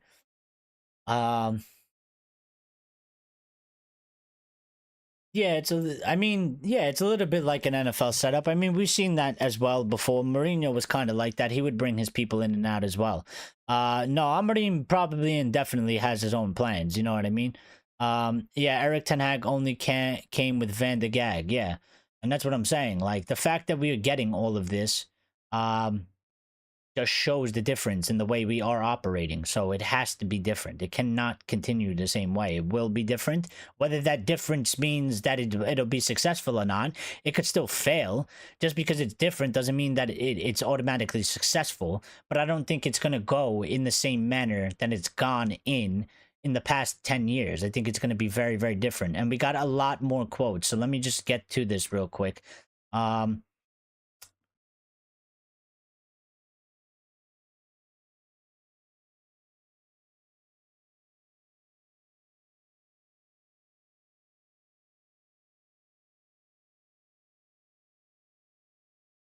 I'm just reading them, so give me a second. All right. So here's Ruben Amorim on rumors of a player revolt on hearing the news he was joining Manchester United. He said there was no revolt, which I think putting in as a revolt is kind of outlandish. I think obviously players might be upset, they might be disappointed. I don't think there was ever like a revolt. I don't know who coined a revolt, but that's kind of crazy.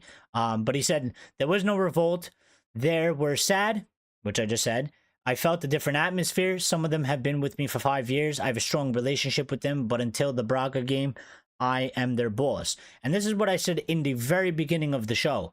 I think the fact, and this is what I was looking for, to see how his team was going to react, because it is important. He obviously clearly has good communication skills and a good personality that he can get the players, even if they are sad, even if they are upset.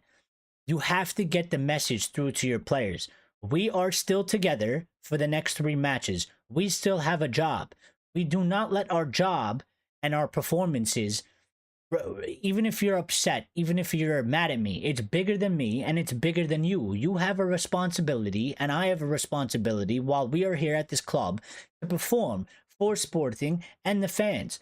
We represent them. We cannot just go out there, throw the match away because you hate me now or because you're sad. We have 3 opportunities to give Sporting fans enjoyment together, and we go out there and we do it. And clearly, he's gotten that message across to them, and clearly they have responded to it. So now I'm very, very happy. I'm very, very excited because we haven't had this at United. And I think this is what we need. I think this is something that we have been missing. We have somebody that seems like they have a very good way of being able to communicate and get through to players while still being strict and demanding. I think he is fair, and I think he has a good personality and a good communication. And I think you need all those qualities to be a Manchester United boss, but also to be a successful Manchester United boss. And it is something that we haven't had in quite some time, in my opinion. And I think it's something that Eric Ten Hag lacked. And I think it was one of the few reasons why Eric Ten Hag ended up losing his job and why it all went kind of sour.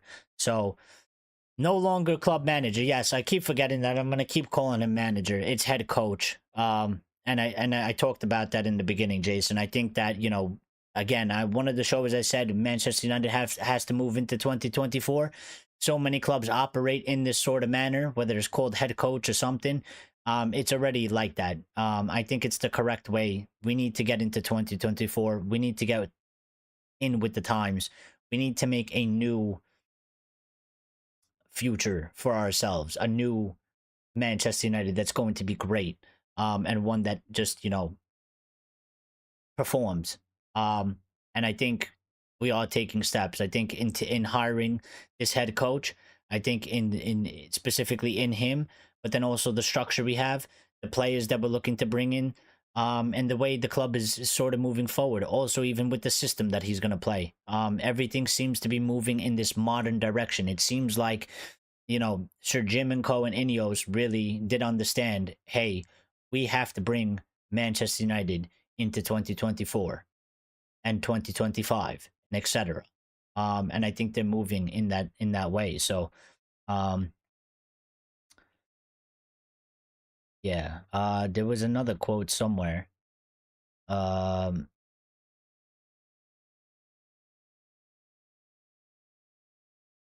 Which is somewhere here.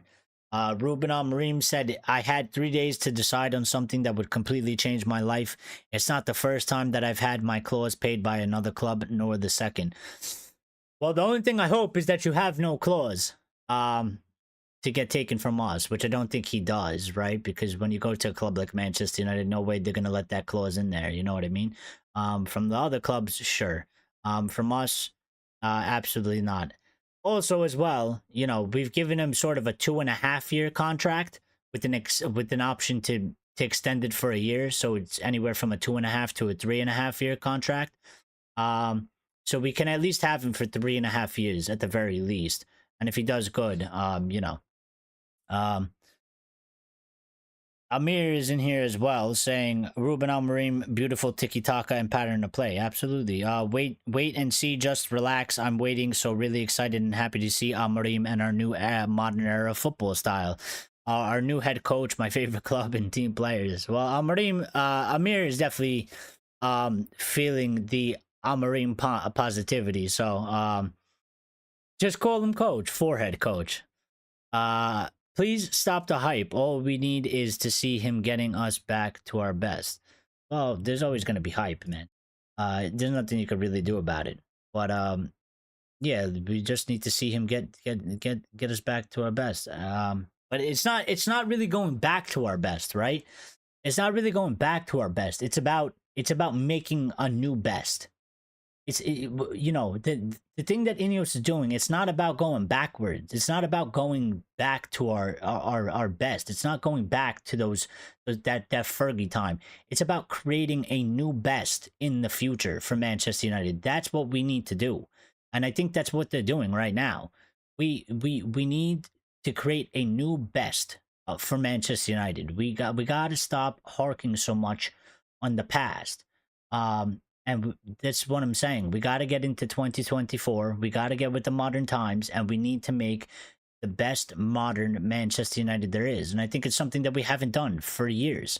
I think a numerous amount of the years we spent looking at the past, trying to replicate the past, while football was moving forward and moving away from that. And we kept trying to do things from there, and we were going backwards because football's moving forward and we're looking backwards, and we're trying to do things from the past. And if football's moving forward and we're doing things from the past, we're actually doing double backwards. You're actually taking 2 steps back instead of 1 step back.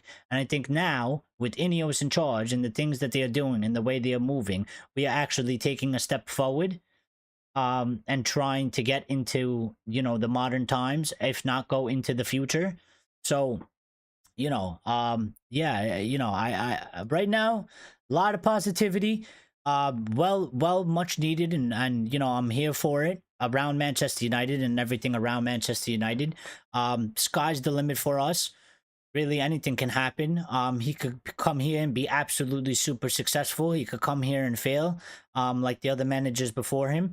I think anything is a possibility at this moment. I think it's a good time right now for Manchester United fans. I think we're feeling exceptional love for the club. I think we're feeling very excited, and rightfully so, because I think what INEOS have done, I think, has rightfully brung this excitement to the club. You know, just the fact of Amorim himself, the way he plays, the manner in which they did it, the timing in which they did it, you know, and the way they went about it, and the fact that he is such a highly talked about, like, exciting prospect in terms of a manager, and that he is young. I think rightfully so. You know, I think they've done a very, very good job in this situation. You know, a lot of people were getting very angry with INEOS, myself included, that they were taking sort of what seemed like a long time to sack Eric Ten Hag. Many people would have sacked him in the summer. Many people would have sacked him after the first 5 matches of the season. But they did it, and I think everything that they did from the moment they sacked Eric Ten Hag to now has been absolutely fantastic. They have been absolutely spot on in what they needed to do, and they've moved quick. They moved, you know, just with determination. They moved ruthlessly in certain aspects, so they do deserve. Um, they do deserve that. They do deserve their roses for this. Amorim has said Mourinho is his reference point. I seriously cannot help but see so much of a younger Jose with him. And United Muppeteers is saying that. And what do you guys think? You know, obviously there's going to be this connection between, you know, Amorim and Mourinho because they're both Portuguese. They both came from the Portuguese league. They both are going, or well, one is going, but they both technically have gone to an English club sort of early in their careers when they are very young. You know, I kind of can't help it either. I don't want to really necessarily do that because you never know. Like he might not be successful, and I don't think it's necessarily helpful to him to compare him to Jose Mourinho because again, Mourinho was his own man. It was sort of a different era. He obviously went to Chelsea and not Manchester United. Manchester United have been in a different period, so there's so many different circumstances. I don't want to necessarily do that, but it does kind of feel in that kind of way that this is almost like history repeating itself in a similar way around kind of what with Mourinho. You know, Mourinho kind of took the world by storm, winning the Champions League with Porto, with the Portuguese club. It probably hadn't been done for so long. It kind of took the world by surprise. He then, you know, there was a lot of interest in him. And obviously Amorim didn't win the Champions League, but the way his team is performing, you know, winning the league twice, winning 5 trophies, having his team pretty much outperforming in terms of goals scored, goals against, and stuff like that, and being pressing compared to all the other teams around the world.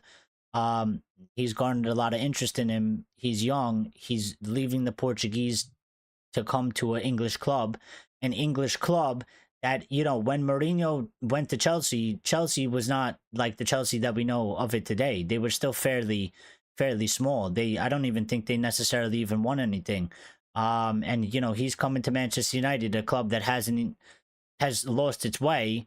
And while, you know, we were not on that history of Chelsea, you know, over the past 11 years, we haven't won so much and we've kind of strayed. So it does feel like we are kind of getting this, you know, I don't want to call it a Mourinho reincarnation, but it does seem like almost like history is sort of repeating itself a little bit in terms of like there's this coach in Portugal who has just brung this style of play that is just been absolutely amazing. And he's taking the next step in going to the English Premier League, going to a big club. And can he be successful there? And can he make this club win things and transform with it?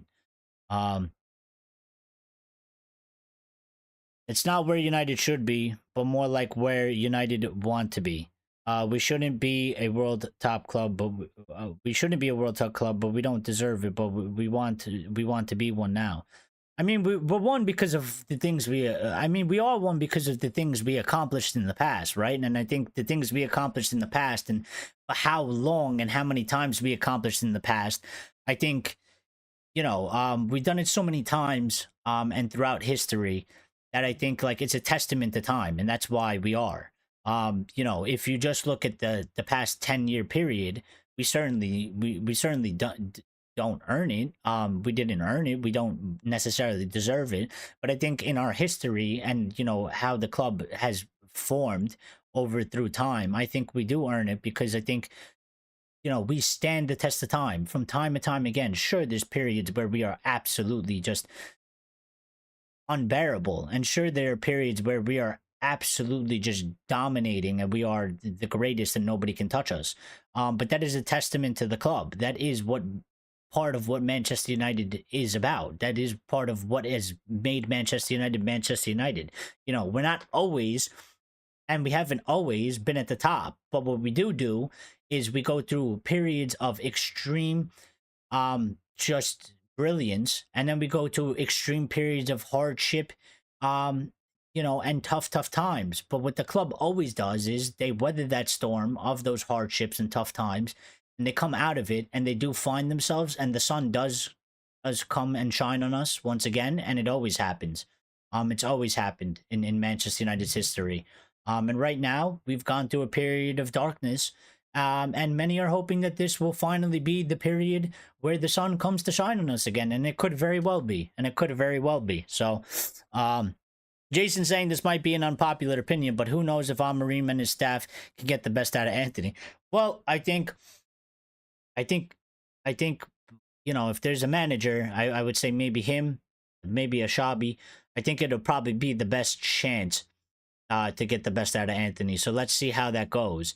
And we were talking about this earlier. We landed on perhaps they can make him into a left back. Yes, we were. That's what I'm saying. So anything's a possibility for any of the players right now. So let's see what happens. Lions saying history is just that. Right now we are not. Yeah, right now we are not. But I think it gives us a little bit of an.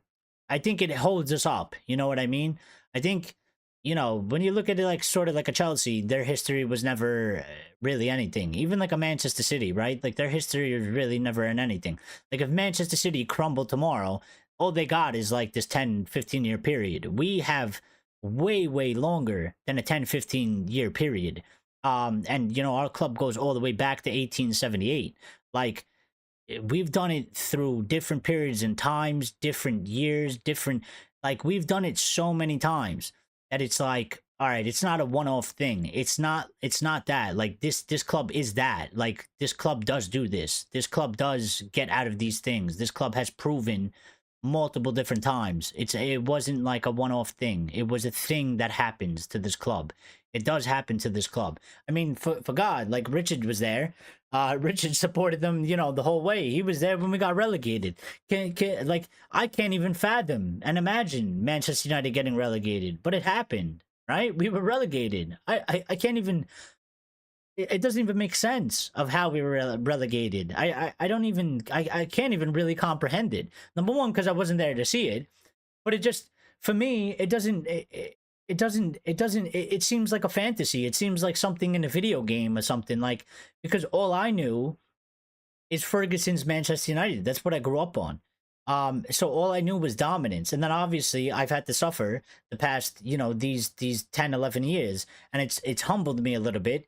It's made me understand, you know, these things do come in periods. And when you really do go, like, you know, even if you go on Wikipedia and you look at Manchester United's history and you go year by year, era by era, like you do see that the club does do things like this, where there is a period of dominance and then there is a period of just like, how the hell have we gotten here?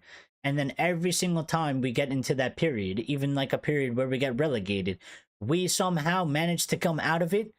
One way or another, sooner or later, this club has always come out of it. Always. So, for me, the sun will shine on this club again. Whether it will be under Ruben Amorim or not. And that's how I know. Because we have done this throughout the history of this club. And I do believe that it will happen again. Because Manchester United has stood the test of time. We have stood the test of time. And we've proven it multiple different times. But we are where we should be right now.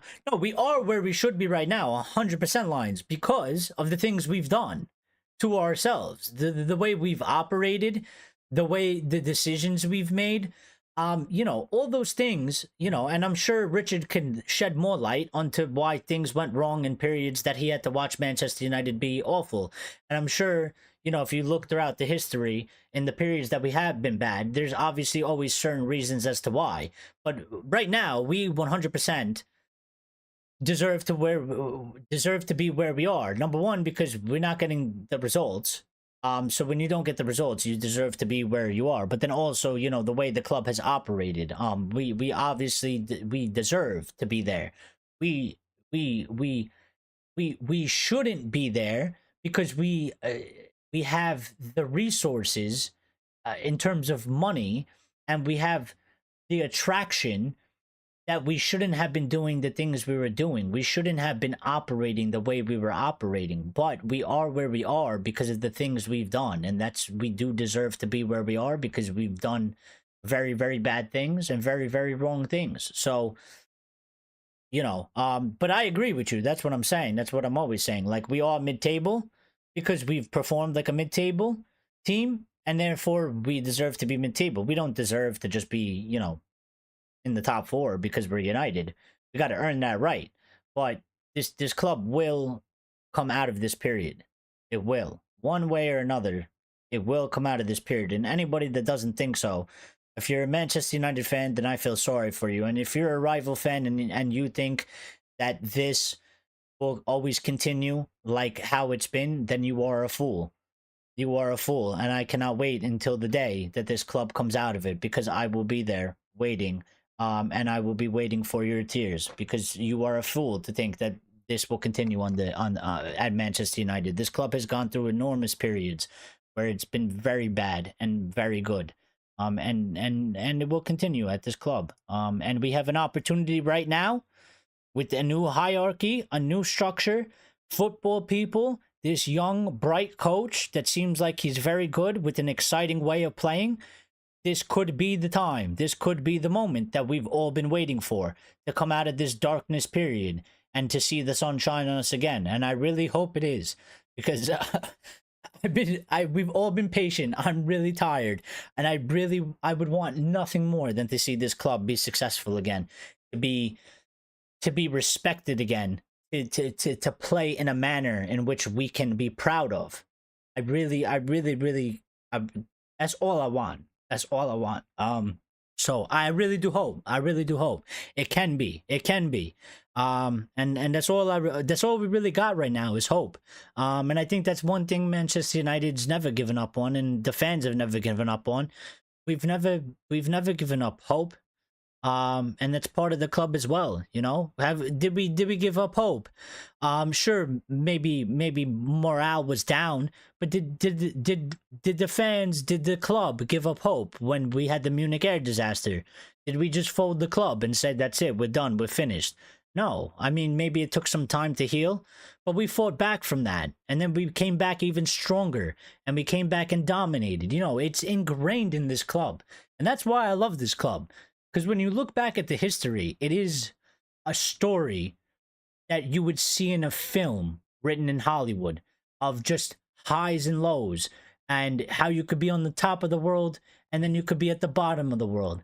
And if you never give up, and you just keep going and you keep perceiving, like you will see the light at the end of the tunnel and come out on the other end, and you can return back to the top and be great and achieve greatness and success.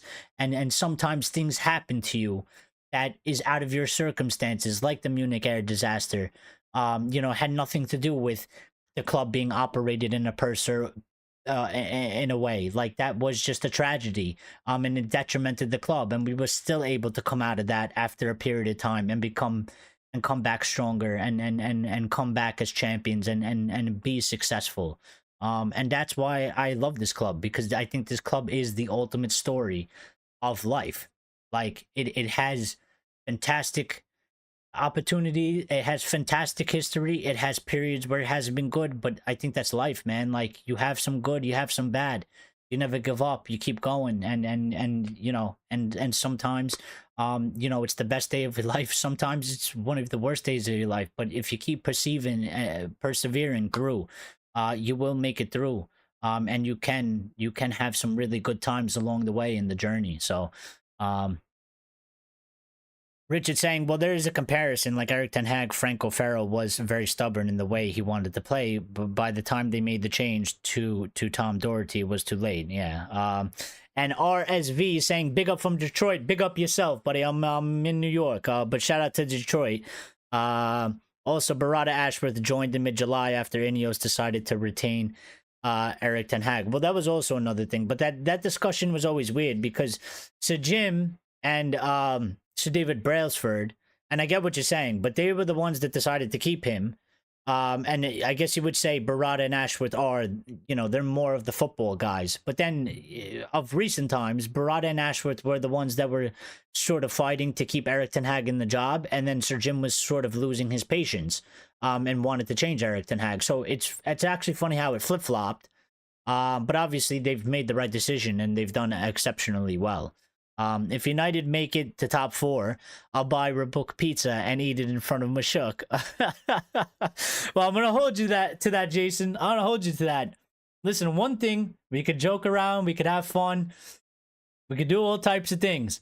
But what I demand is people to be a man of their word. So I'm gonna hold you to it, Jason, because if I say something like that, I'm gonna hold myself to it and I'm gonna follow through with it.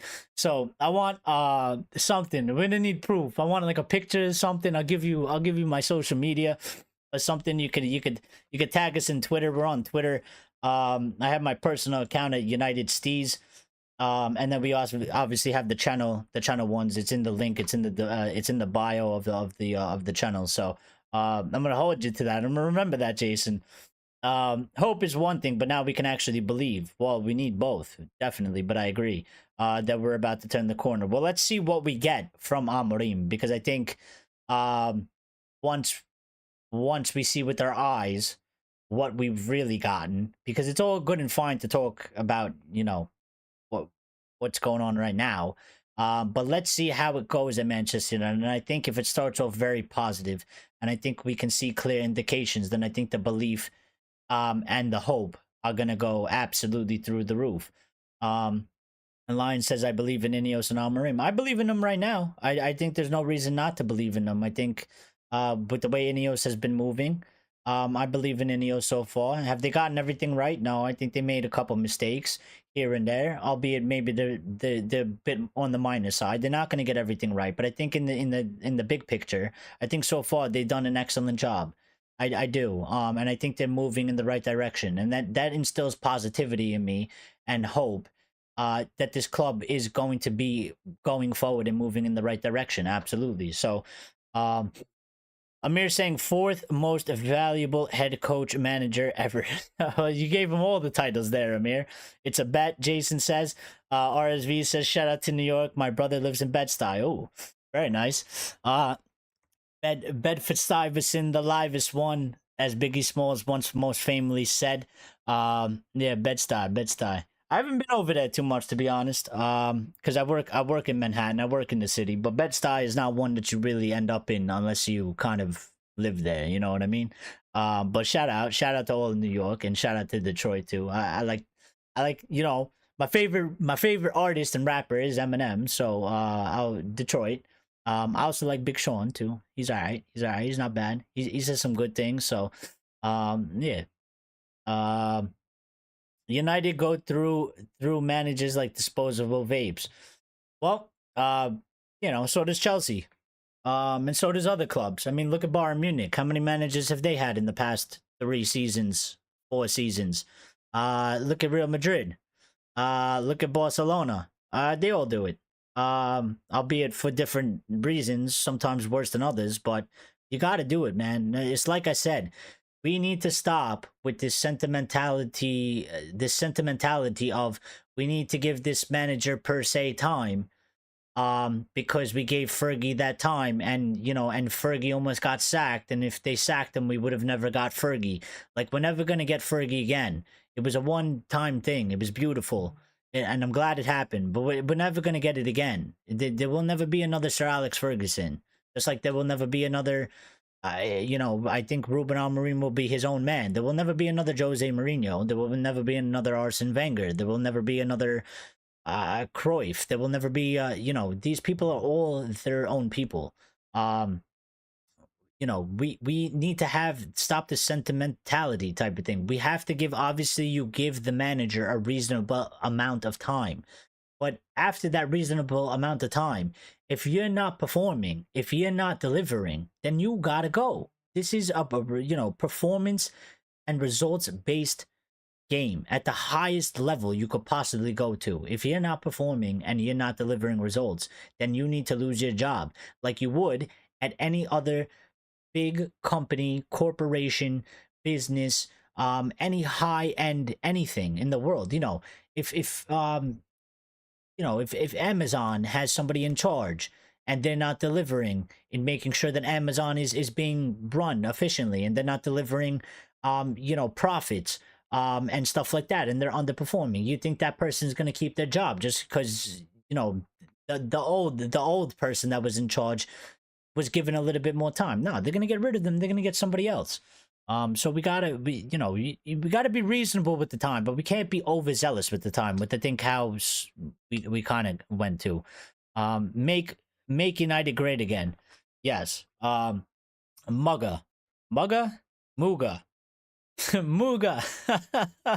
there's a yeah, Muga or Mugga. Doesn't sound as good, I think, but it sounds actually pretty funny. It's a little bit catchy, actually, not gonna lie, but Mugga. Big pressure, big responsibility. Good luck, coach. Absolutely. And RSV saying any ownership won't get everything right overnight, like when FSG first took over. Their very first sporting they hired was let go within 1.5 years, and obviously Chelsea knew recent ownership.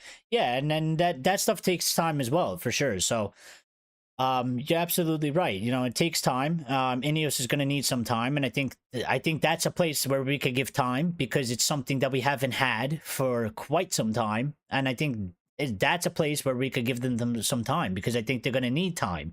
They're not going to get everything right. They're just not. It's impossible.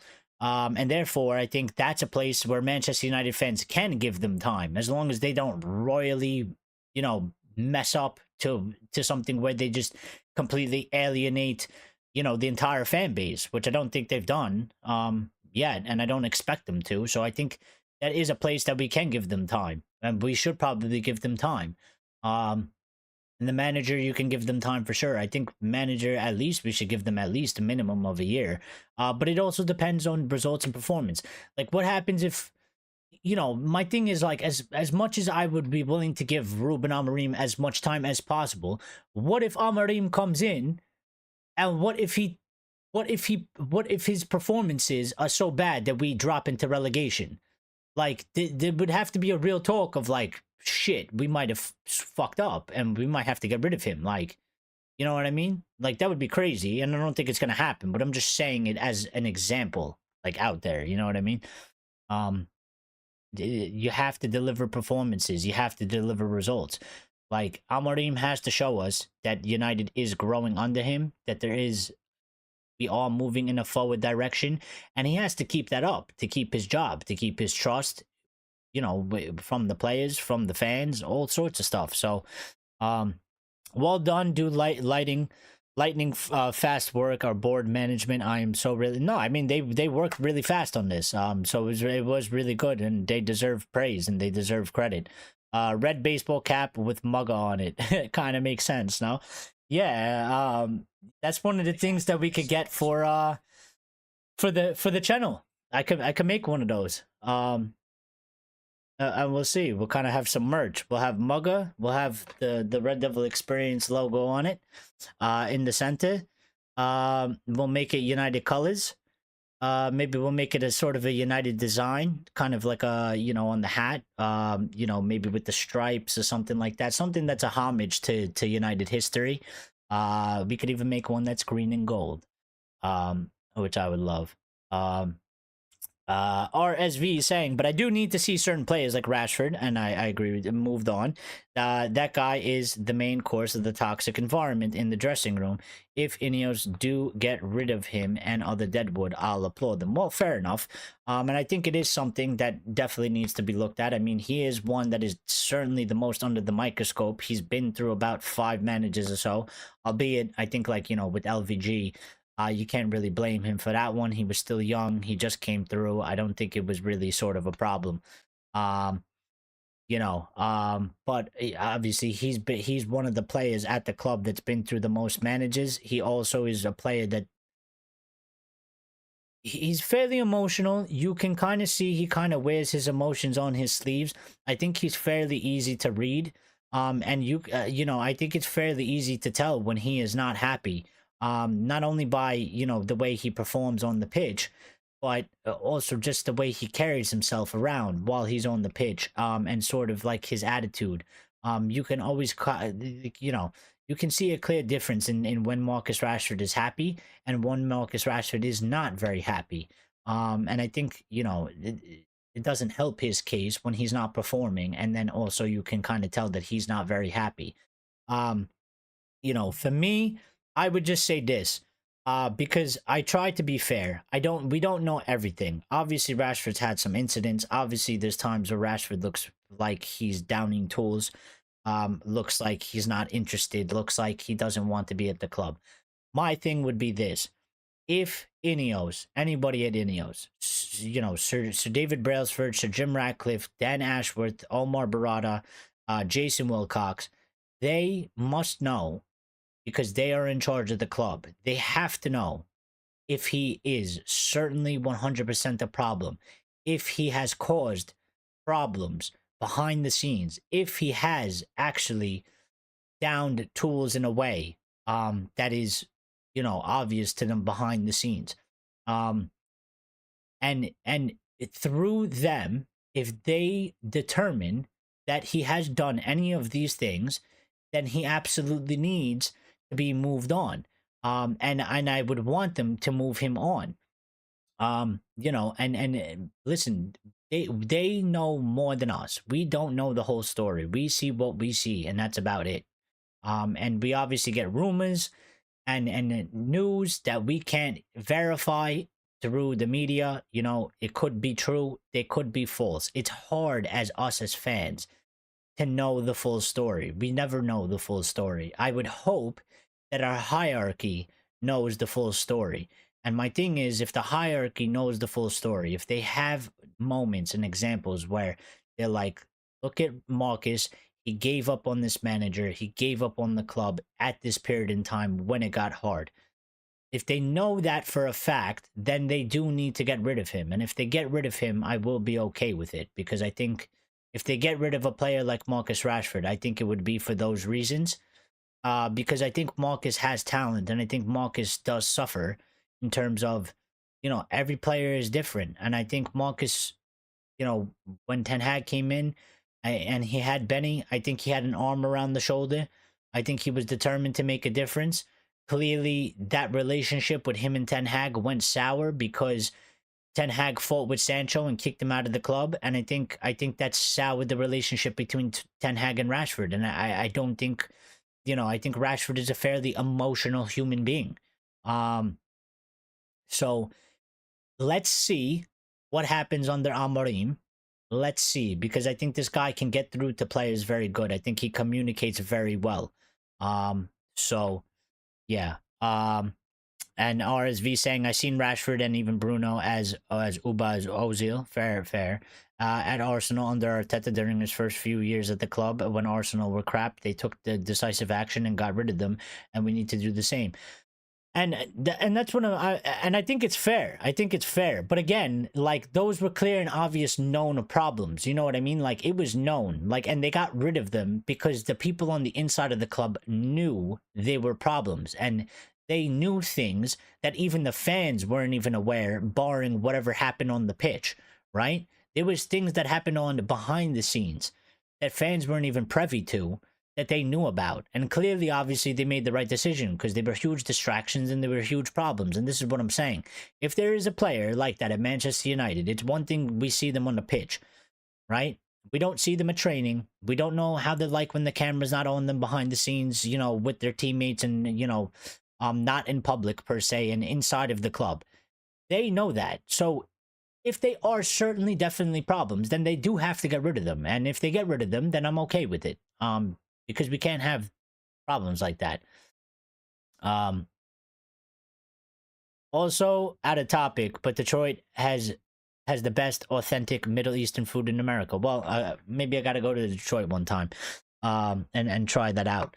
So, yeah, for sure. I don't know what these guys are going on about. You telling me, Lyle?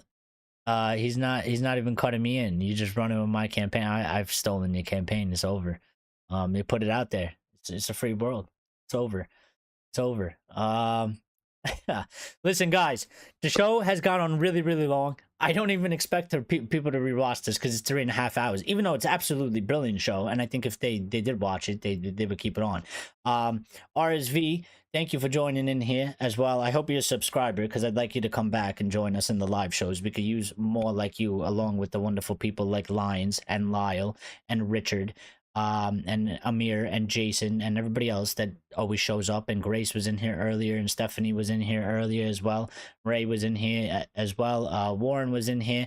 Mr. Challenge was in here, which I kind of missed, but I did read out his comment. We had Bin Guy was in here earlier. I think he's gone as well. Alien Tenno stopped by as well. Yeah, so we have a fantastic community. I hope you are part of the community already. Just don't organize a riot and storm Old Trafford. No, we're not going to do that. Don't worry about that. That was a setup anyway, but we're not going to get into that. We're not going to get into that. But yeah, as I was saying, it's been a fantastic show. So hopefully RSV, you are a subscriber and you join us back. We may be going live tomorrow. I'm going to let the community know in the community tab what I decide to do. I might take a day off and try and work on the phone in, the call in show, the Discord and stuff like that.